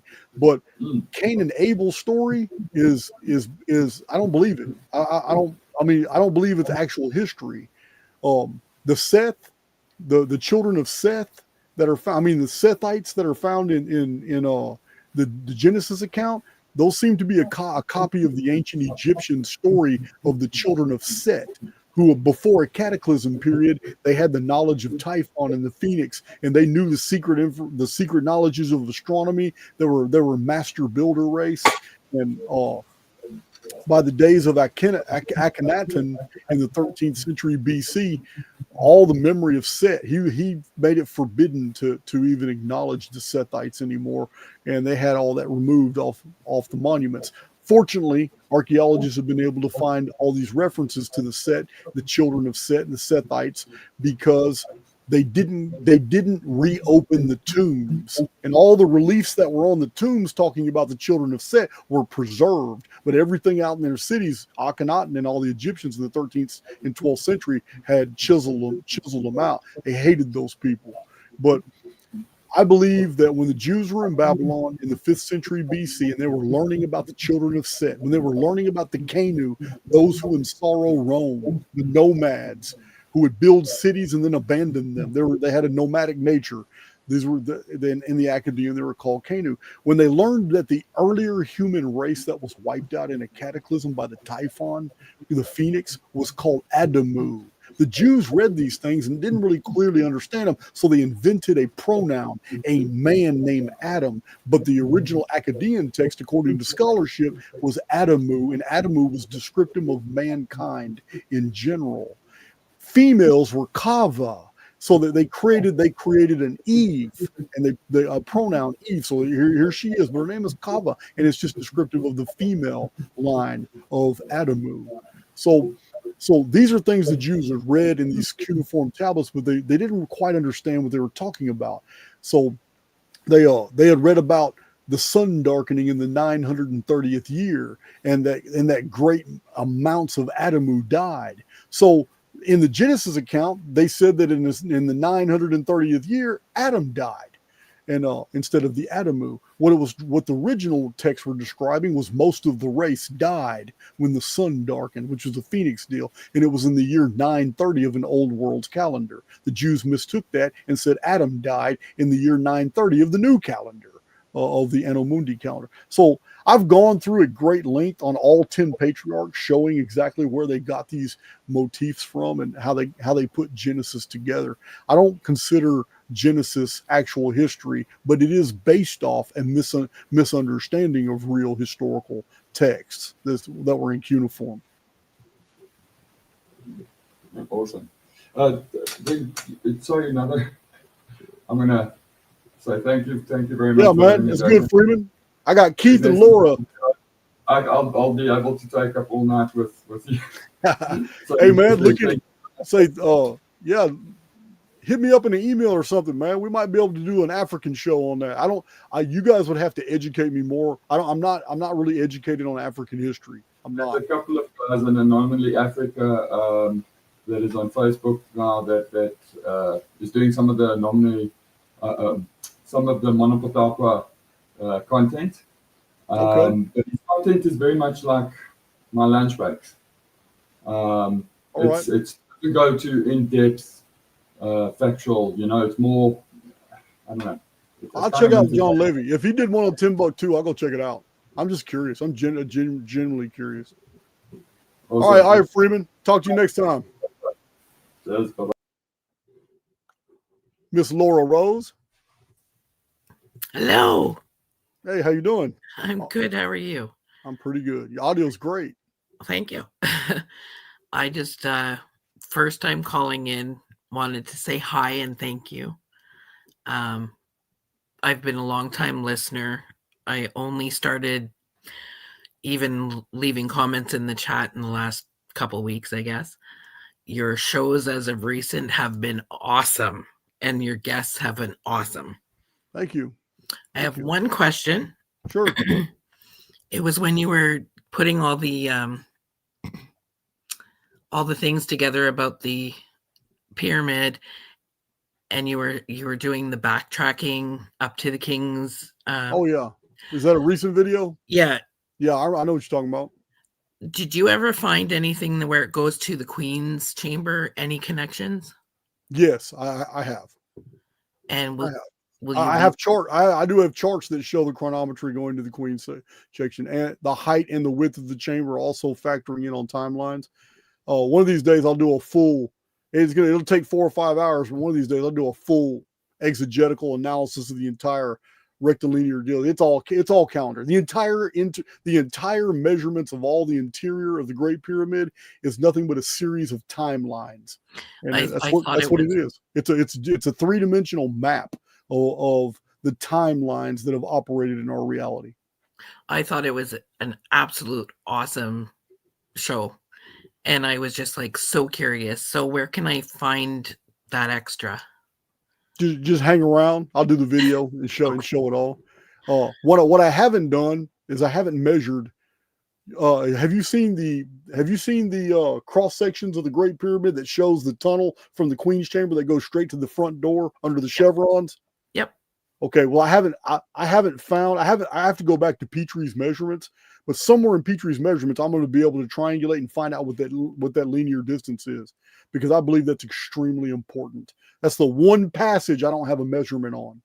And it's because, Egyptologists have been hiding it. Petrie didn't even know it was there. But still, using trigonometry, we can extrapolate. We can use the other measurements in the pyramid to know that distance. I just haven't looked at it yet. Okay. Well, I just wanted to ask that question and say hi and love you and thank you and say hi to all the errands. Awesome. All right. That's it for now. I have tons of questions, but I'll do it another time. Hey, we'll do this once or twice a month. Okay. See you later. All right, Laura. Keith, you're the last of the Mohicans, man. What's up, man? How you been? I'm good. It's good to talk to you again. Likewise. Man, I wrote a book since I've been listening to everybody, but I'm going to start with the hardest question first. Do you remember the first time we got together? Do you remember the first thing I said to you? No, but we've had some amazing conversations, man. I don't really remember the first thing, no. So the first thing I remember was the intro, and I said sitting down with you and chopping it up 20 years ago to me would have been like sitting down with MJ and like shooting free throws or something like that. Okay. All right. Because, that was my thing back in the day. My point is that it's so far beyond that now with like the software, and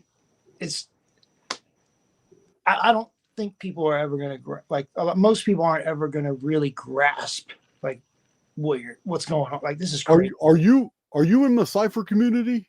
My name's Jennifer, man, because Telegram effed me up.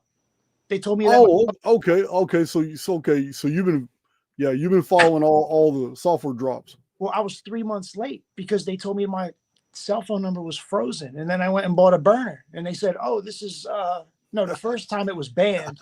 Yeah. Burner phone was frozen, and then they just never got back to me. So I'm in there with my girl's information.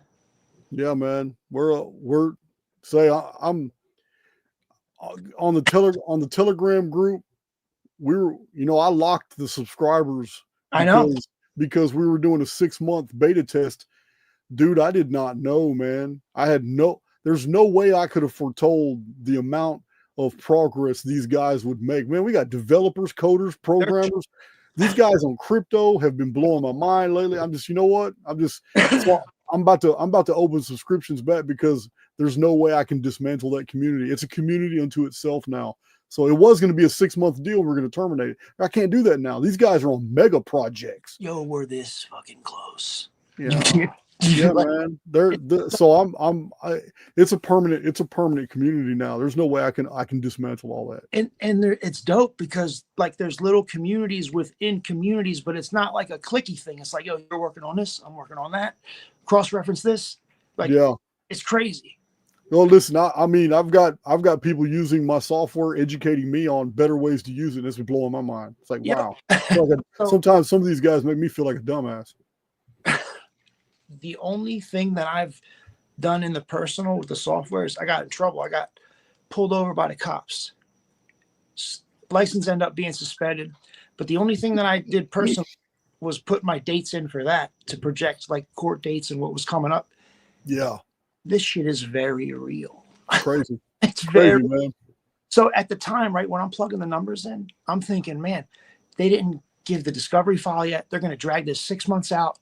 Because I don't owe any money or didn't do anything, but they filed it or tried to do it as a felony. So for every felony, you have to file something called the Statement of Information in Florida. The DA never filed that. So I'm thinking at the time, they have 180 days, man. This shit's going to drag. So when I put the numbers into the software, I'm like, man, October 25th and 7th, like that's like right now. It's not half a year from now. Yeah. I'll be damned if I didn't get a text from my lawyer on one of the 2 days that it spit. Yeah, man. It was crazy. Dude, I'm telling you, people don't believe me, man. Well, there's only so many ways I can tell people, man, you're in a mathematical construct. You think you're in a real world, you think you're in a real reality. Listen, man, if you were just to sit down, if I could sit down with total strangers, I'm talking about walking down the streets. If I just sat down with total strangers that would listen to me, if they would, for 4 or 5 hours, I'll convince them. But it would take that long to go through all the information just to show somebody, man, look, you don't live in a real world. You don't. This is just an experience. So what's our next video going to be, man? You always got some great ideas. What are we going to do? So, truth be told, man, I got like 4 or 5 chapters of A Strange and Awful History, Morant Halstead, 1902. But every time I listen to it, I hate my voice. I'm like, man, I'm not putting that up. Man, I'm not putting that up. Man, but I got 4 or 5 chapters down, just like reading it. I'm gonna put it up. It's crazy. Like, it's listen, man. The best videos, the best videos presentations that the community responds to is never something that takes you a lot of energy to prepare for. Because I'm going to tell you now, the more you expend energy in the preparation of anything that you're going to demonstrate, the more resistance in the field you're actually building against the very ideas you're going to convey. Yeah. So I'm telling you, the best videos are the ones where they're straight off. My van vlogs, when I'm just streaming straight out of my mouth. So what I'm saying is, pick a concept. I'm telling you now, we can do a badass video together if you just pick a concept. Last time the concept was the X-Men and superheroes movies that were actually giving us truth drops. And we didn't even get to it, man. Like, we barely got to it. So I'm just saying, pick a concept and I'll cogitate over it for a few days. You can think about it and then just pick a date to go live on YouTube and then just see where it goes. Because that's the best videos are always the one that where you just let spirit take over, man. You're not overthinking it. That's the people that left like a couple comments in like my videos. I'm like, yo, Jason makes it easy, man. Like, it's not me. Like, yeah, man. I see you writing a bunch of stuff down. I'm Kelly of Montana. If you're still listening to this, does that have anything to do the Steiner? So Rudolf Steiner, I know it's not your twist, but they say that Steiner meditated and like basically, I can't think of the word right now, but he goes into all the plants and figures out how everything grows. So like, if you're in this climate and the moon phases in this, you should be planting this. And it's a whole fucking thing. And the only way that you could know this shit is if you whatever into the thing that's growing. And everything that I've come across so far is legit. Okay, well, let me tell you about Rudolf Steiner real quick. All right. Okay. First of all, I'm going to speak biodynamic farming. Sorry. Biodynamic farming. I'm going to speak highly of him concerning his horticulture, gardening, health and wellness material, because Steiner was a genius in this. And I'm equally going to say that Steiner should have stuck with that, because where he has crossover with Helena Blavatsky, the Theosophical Society, and the Order of the Golden Dawn is where I disagree with him. I'm with you. And that's when he tried to be a chronologist, and that's when he tried to date many things, and he tried to use the zodiacal cycle of Helena Blavatsky. A lot of people don't know this. They think this zodiacal age, this invented Platonic year that's not even in Plato's writings, they think this 25,920 year cycle, the zodiacal age of Leo, age of Aquarius, and they think all this is in the historical record. It was 100% invented by theosophists. None of it is in any historical records. None of it's even 250 years old. It's all invented by mystics. And then turn around, somebody bridged that to something that is scientific, which is precession. But precession has nothing to do with that. The ancients didn't know anything about these cycles. There were no age of Leo and age of Cancer and age of Gemini. And Steiner's real big on the zodiacal dating. So this is where astrology takes a hit. They take a hit because if astrology just stuck with the astrology, the planets and the planets of the planetary houses, that's what Tetrabiblos was 2,000 years ago, showing that the 12 signs were 12 houses, where the planets are in those houses, where the moon is and where the sun is, basically tell you you can do your natal charts. This is core astrology. But when they started bridging these 12 houses as actually being 12 epics, and that those epics were great ages of Leo and all that's invented. There is nothing in Tetrabiblos about that. Nothing about ages of the Zodiac in the 3rd century, 4th century, 5th century, 6th century, 7th century, 8th century, 9th century, 10th, 11th, 12th, 13th, 14th, 15th, 16th, 17th century, 18th century. Not until the 19th century, the 1800s, that all of a sudden mystics start writing about this. And people don't want to believe me about this, man, but they're not. No one has ever come forth with any data to overturn that. But it's crazy, dude. Steiner was guilty of that, of imposing an arbitrary system of Helena Blavatsky onto the framework of world history. That's my problem with Steiner. No, I get it. It's like all these guys, like the people that really have something, it's like they got it, and then something or somebody gets a hold of them, and then that's it. Yeah, man. So, go ahead. So I would come up with something. Somebody just made a really good deal. You know what? I tell you what we'll do. Just while you're sitting there thinking, who's the Arab that gets caught by the Vikings, writes about it, and gets back home? Oh, it's called the Ibn Fadlan manuscript. In Ibn Fadlan, and there's. You want me to spell it? I already did the legwork on it, man. That one, and when I first heard you say Al-Magrizi, I'm like, it sounds like a pimp from Saudi Arabia, and I look it up. I spelled it way off. Yeah. Al-Makrizi is the same guy known as Al-Masaudi. Right. This is the shit that really makes you special, man, because that stuff is nuts. Yeah, it's crazy. 10th century, 9th century, 8th century, like that's shooting free throws with MJ. When I'm listening to something and something crazy random like that is in the middle of like a video that to do with it. I'll tell you what we can do. Somebody said Lord of the Rings, and I haven't done that yet. I told my girl that I haven't even started yet.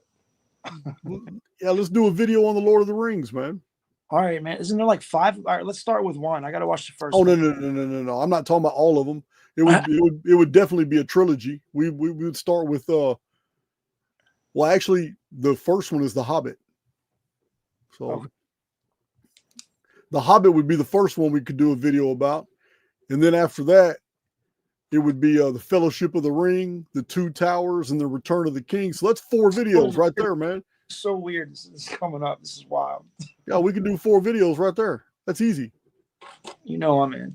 I've got the book. You watch the movies. And look for any type of things to decode and the drops, and I'll read all 4 of the books. Well, I'll just read one book at a time. They're easy. I read them as a kid. I read them again in prison. I'm already pretty familiar with them, but since we're actually looking for deep material, I'll read them with a new eye. Right. Well, that's the thing. I feel like every time I talk to you, I got to go back and I got to look at everything again with a new eye. But it's getting to the point where now it's like every time somebody says anything, I'm like, all right. Yeah. Like everybody that came up, it's like I have something for like everything that they're talking about, like a question, if I can see this. Do you remember anybody named Chris Fogarty, author from Ireland, moved to the States in Chicago or something? Was that you that had him on? I remember the name Fogarty, but I don't know why I remember it. Okay, so recently we were talking, not you and I, but like the Irish potato famine or something like that. Like I remember learning about that in like maybe middle school, elementary school. This Fogarty guy, he's Irish, lives in Chicago for like the second half of his life. He writes a book about how the potatoes weren't even a staple food at the time, and it was really 67 regiments of the British military taking everybody's shit and leaving them for dead. Yeah. The FBI goes to Chicago and picks him up. The guy's like 70 years old. This was like probably 10 years ago. But yeah, I've seen the material on the English. The English did treat the Irish like total shit.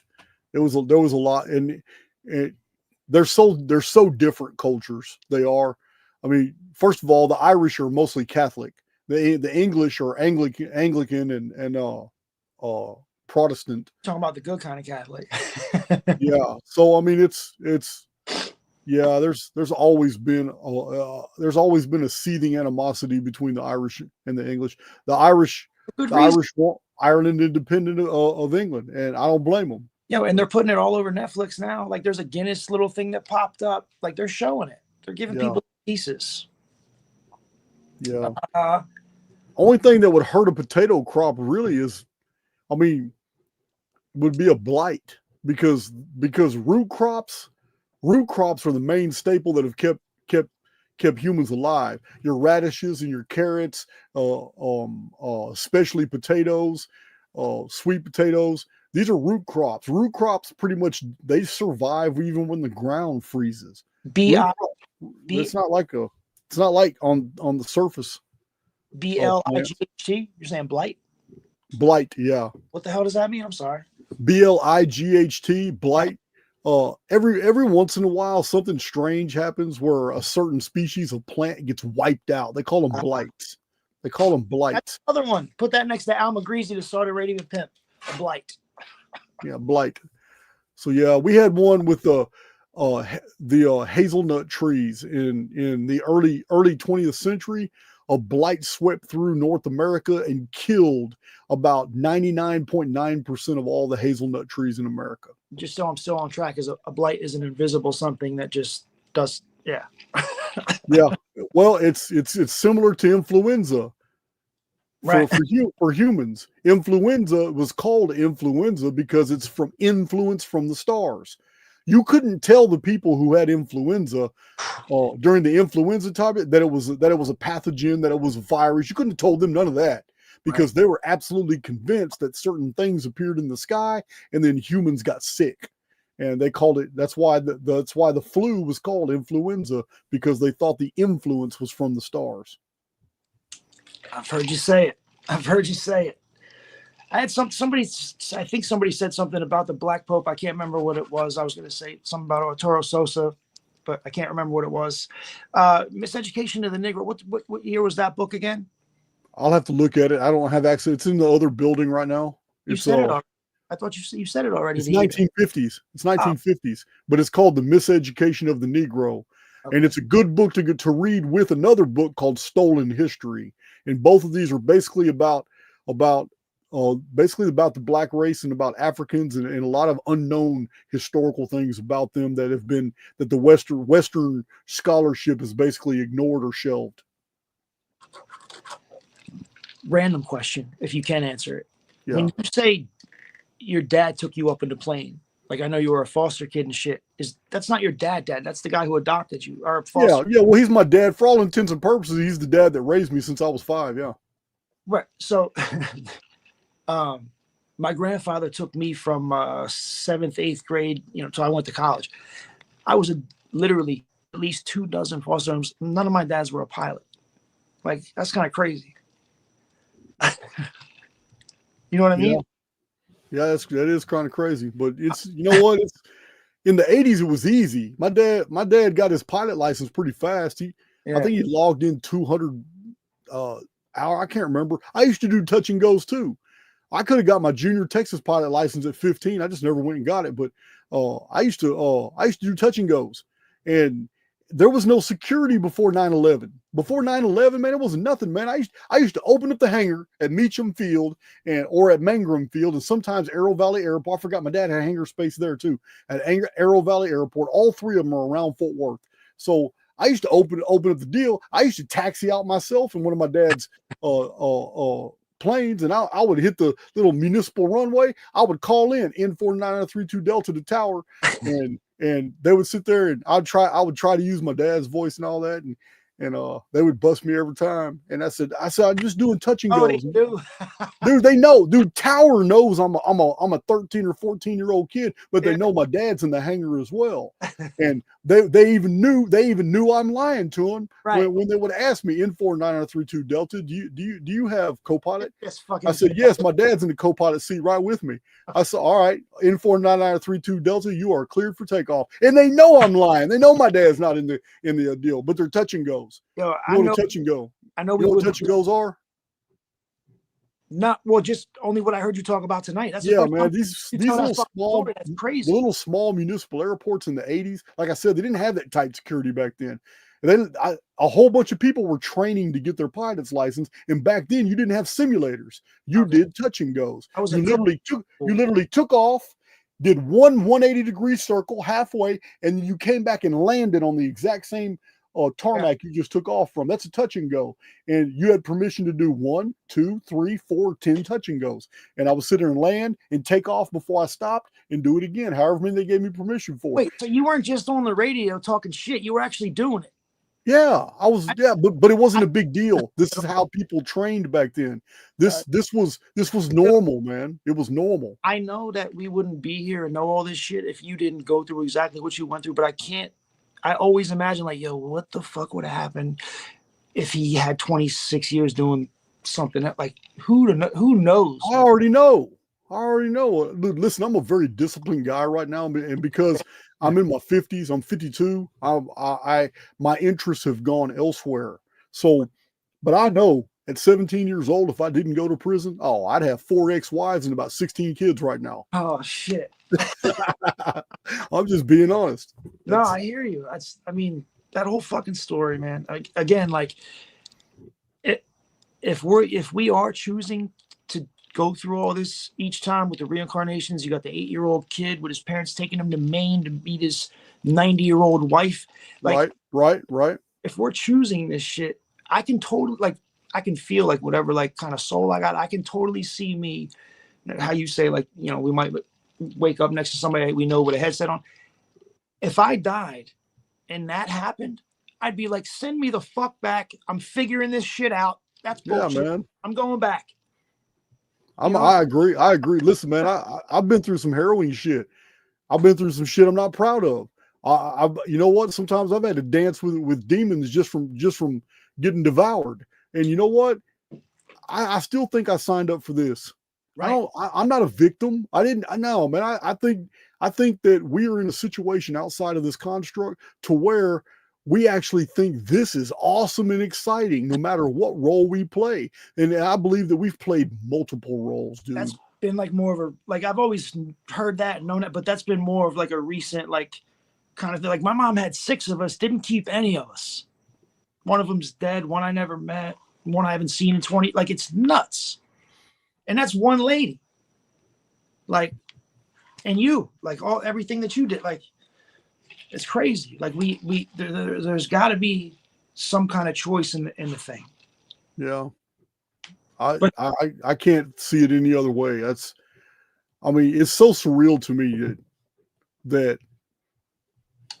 I didn't just survive everything by happenstance. I've always felt that I was protected. I remember I told you I used to really scare people because I was fearless, dude. I used to say Bible verses. Because remember, I was a Christian back then. I used to quote Bible verses while I was in the middle of a fist fight. I used to quote Psalms about walking through the valley of the shadow of death.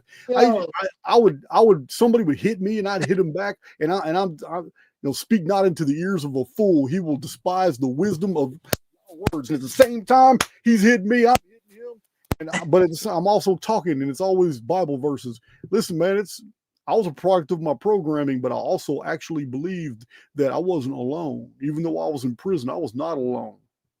Right. Like,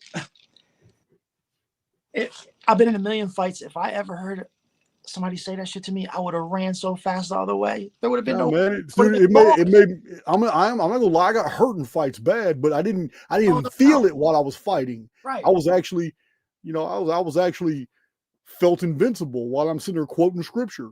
That was me back then. Until you jump back in your body and see the motorcycle and the blood in the ambulance. I'm sorry. Yeah, man, dude. So it'd be later on that I start feeling the pain. You don't feel pain in a fight. Anybody who tells you, man, you feel all that pain and all that in a fight, they're not a fighter. They're not even experienced. They're just talking about something they don't even know about. Yeah, the adrenaline doesn't let you feel any of that, man. It's all that's later. All that comes later. Oh, so I get into the Telegram. I'm in the group all late. I need to figure out a way to start talking shit, get people to trust me that I'm not just like whatever. So I'm putting stuff out in the chat, like for baseball. I'm like, yo, it's Toronto and LA, like Kendrick Lamar and Drake, the rappers in this battle and blah, blah, blah. And the Blue Jays are going to pick up their 39th win for Drake's 39th birthday. He's from Toronto. My mind is going so fucking nuts with it. I didn't bet it myself. I got it in the chat telling everybody, like, yo, dude. And I didn't do it. Like, it's crazy. Like, my two biggest mistakes so far in the 3 weeks is human error. It was my fuck ups. Like, I've done it many times. I showed the guys in the Telegram group, and human error. That's why I'm so glad the new version is going to be like, last time I talked to Doug, he was talking about RSS feeds being attached to it or something, some type of program where it already harvests the data. Like on NFL, I can't stand looking at last season and trying to line it up in the program. Right. It's so like this. Like we had I think somebody told me anybody in the Cipher group in here in the chat, how did we do on the NFL predictions last week? I don't remember, because we're still in beta testing and we're experimenting with different methods and all that. But somebody had sent me a message and said, "Damn!" It says we nailed. Was it last week or was it this week where we just nailed the shit out of it? It was a awesome. good effing week. But when Cipher says take the Chargers and Keith is thinking Vikings for some reason, that's human error. That was my big. Not only that, Jay, they were losing, and I was so convinced that it didn't say Chargers and said Vikings. I bet it live. Yeah, Krusty. There. Oh, there's Krusty right there. He's one of our brainiacs on the data acquisition and putting things together, charts and all that. It was last week. Last week the Cipher nailed the NFL. Anything that we can do to so basically, if Cipher says they like something, and there's a lot of gematria shit that just stands out to me because I've been watching it for a few years, seeing it. Yeah. Anything that crosses over with Cipher and gematria does not lose from what I've seen so far. Yeah, well, I'm never going to say no to the gematria. I'm just going to say that another layer of the holography. Yeah, I can't. It's not my way of reading the field. Right. But Logan of Decode Your Reality and what's the other guy? Oh, the one I've talked. I should know his name, but I don't know his face, so I can't. I'm really good with people's names if I know their face. But Logan is who is the guy that I do videos with Logan sometimes, who's into crypto? Shit, I can't remember his name, but I know who you're talking about. He doesn't show his face, so I can't really. I have trouble remembering his name. Waters Above. Right. Those guys are good, but that's Jordan. Waters Above. They're good with the gematria. I'm not. They're good, but like when Cipher cross-reference with some, it's again like it's beyond shooting free throws with MJ, man. It's crazy. Yeah. I'm supposed to do another. I think Logan and Jordan are setting up another date for us to talk. We should talk about the 2025 predictions because they are hauntingly accurate. You know, accurate. The knife thing in London or England or whatever. Yeah. What the hell was that called? The statue? The Knife Angel. The Knife Angel. And you get done telling us how we're going into, not yet, but wait till March and then the statue. Look, just a few days ago, the Pope, who is the beast, was given a white horse. Imagine that shit. There was a whole ceremony. There was a whole ceremony on TV where the Pope received a gift of a white stallion or something, big old white horse. Right. What you were talking about earlier, actually, the Greek Olympiad, that's the same thing, right? Like, doesn't start till March pretty much. Okay, so we have the 2024 Olympics, all right? The Summer Olympics are over, but the Winter Olympics are in 2026. So attached to this Olympic cycle, we have a terrorist event. Remember the prediction for some type of terrorist event for this cycle? Yeah. Okay. It can still happen because the Winter Olympics haven't happened yet. They're going to happen. They're happening. The Winter Olympics this year or this coming year, 2026. So real quick, hold that thought. How many Charlie Kirks are they going to have to get or convince people? How many Charlie Kirks are they going to have to convince people that they got to? Because you've been saying like, yo, like I've always been like, what are they going to do to all these good Christian people to get them to be like, all right, let's go get them, and they're doing it. But like, how many? Well, they're already priming for something because, listen, this isn't a part of my 2025 predictions, but then again, it kind of is. It kind of is. But if you're paying attention, you'll noticing that they're grooming the public right now to expect Trump to maybe start suffering some of the mental debilitation that Biden was showing. You understand? Whether it's the real Biden or not, that's not my argument. Man, they showed the public that for 4 years, Biden was not mentally really able to run the nation. Well, we're now starting to see signs in the media that they're about to paint Trump with the same picture, with this maybe that they might find an excuse to remove him, but at the same time, Vance the public is being groomed to accept Vance as like a Christian king, a Christian ruler, because Vance is next in line for the American presidency if anything happens to Trump. I'd rather Trump's getting real old. You know what I mean? That's weird that you say that, because like maybe 6-8 months ago, I'm like, yo, that's not the same fucking Trump. Like, there already might have been a couple Trumps, but that one is definitely not the same one. Like maybe 6 8 months ago. And I hardly ever watch any of that shit. Vance just did some Zionist type ceremonies, and then did some Christian ceremony where he went overseas and bowed down in front of a bunch of, I forgot what country that was, but it's a church. It's an old church. And he did all kinds of, but they made it such a public spectacle. I'm thinking, wow, if they remove Trump in any way and Vance becomes president, the entire Christian Reich, all the Christians, he's going to be able to unify all the denominations. He's going to be able to politicize Christianity to back to the founding fathers level. Yeah, the founding fathers were able to do what they did because they could mix in Bible verses with their political speeches, even though most of the founding fathers weren't even Christian.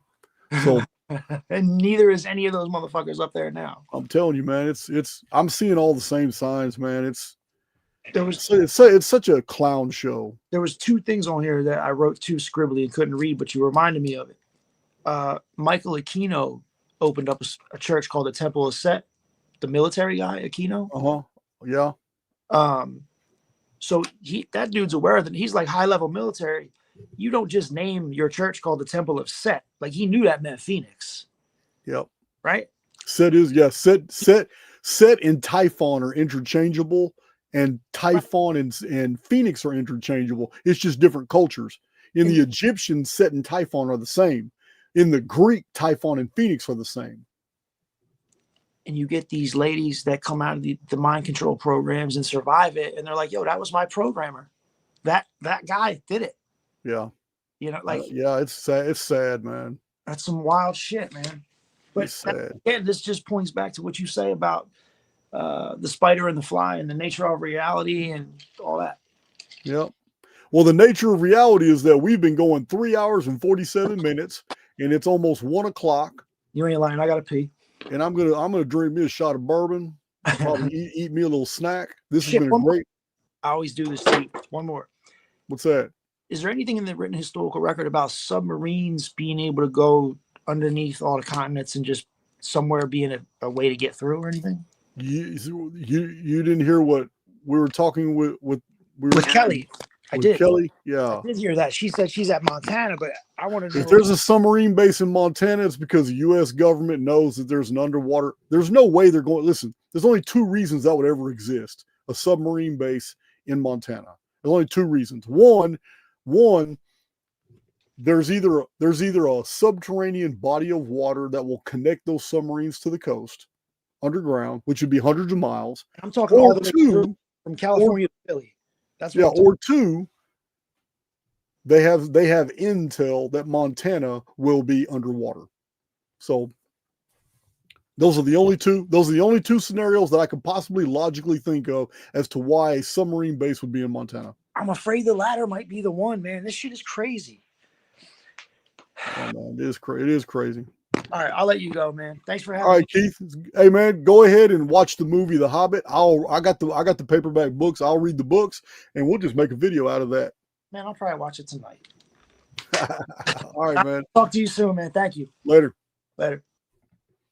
All right, guys. I promised you the other Jimmy Upsetti video. I'm gonna give it to you right now. I love you guys. It's been great. Real soon I will open up. I did mention that I will. I literally have 400 or 500 emails I need to get to, but I've been so busy with my construction projects on my property and getting my guests in and all that. We have some great guests on the way. We really do. As a matter of fact, if you want to know who they are, I can tell you real quick who the next guests are. And we've had some great guests, really shocking, great guests. So real quick, let me tell you who's coming to talk to us in Archaix. So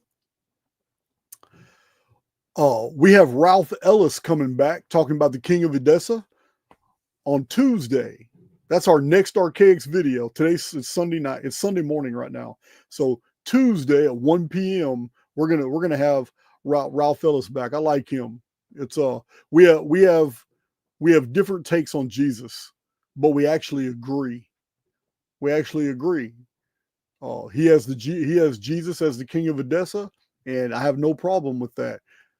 My issue is the Jesus of Matthew, Mark, Luke, and John, as conveyed in the Gospels, is not historical. It was literary. So there's really no disagreement between the two of us. Now, November 1st, which is Saturday, is Madeline. We have Madeline from Leaving Babylon. Then we have Joel Perceiver on Sunday. Then on Tuesday, we have Brian Forrester. Oh, I've been looking forward to that too. Brian Forrester. Then on Friday of that same week, we have L.A. Marzulli. I have 2 of his books right now. We'll probably be talking about that and whatever else Mr. Marzulli wants to talk about. But we have L.A. Marzulli coming on after that. Oh, you guys know Jaron Kenyon. Jaron Kenyon will be here on the 11th, and we've got more scheduled, but we don't have times for them. Let's see here. And now we will exit. I'm getting tired, guys. You can tell my voice is lagging, but I'm gonna go ahead and exit and debut this Jimmy Upsetti video.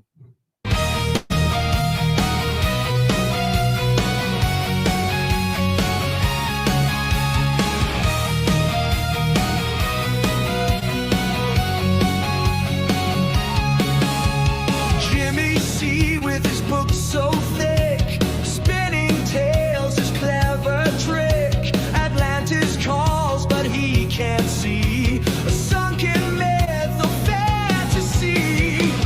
Oh, Jimmy boy, what's your play?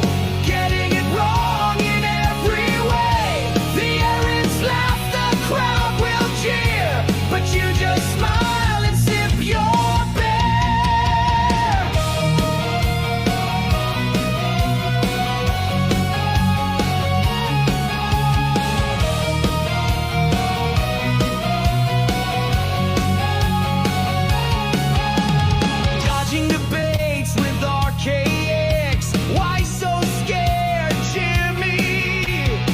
amateur acts, poking at the ancient past.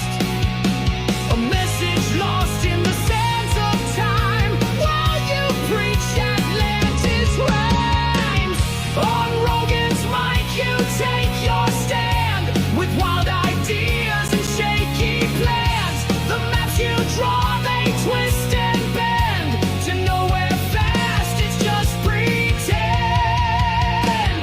Oh, Jimmy boy, what's your play? Getting it wrong in every way. The errands laugh, the crowd will cheer, but you just smile and sip your beer.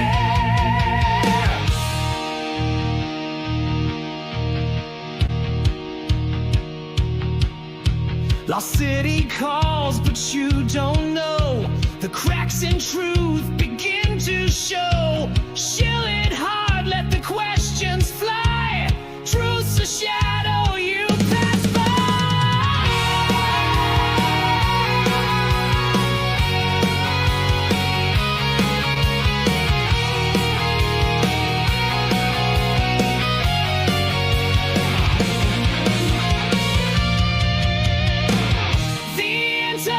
actual dunce they say, but you'll keep spinning come what may.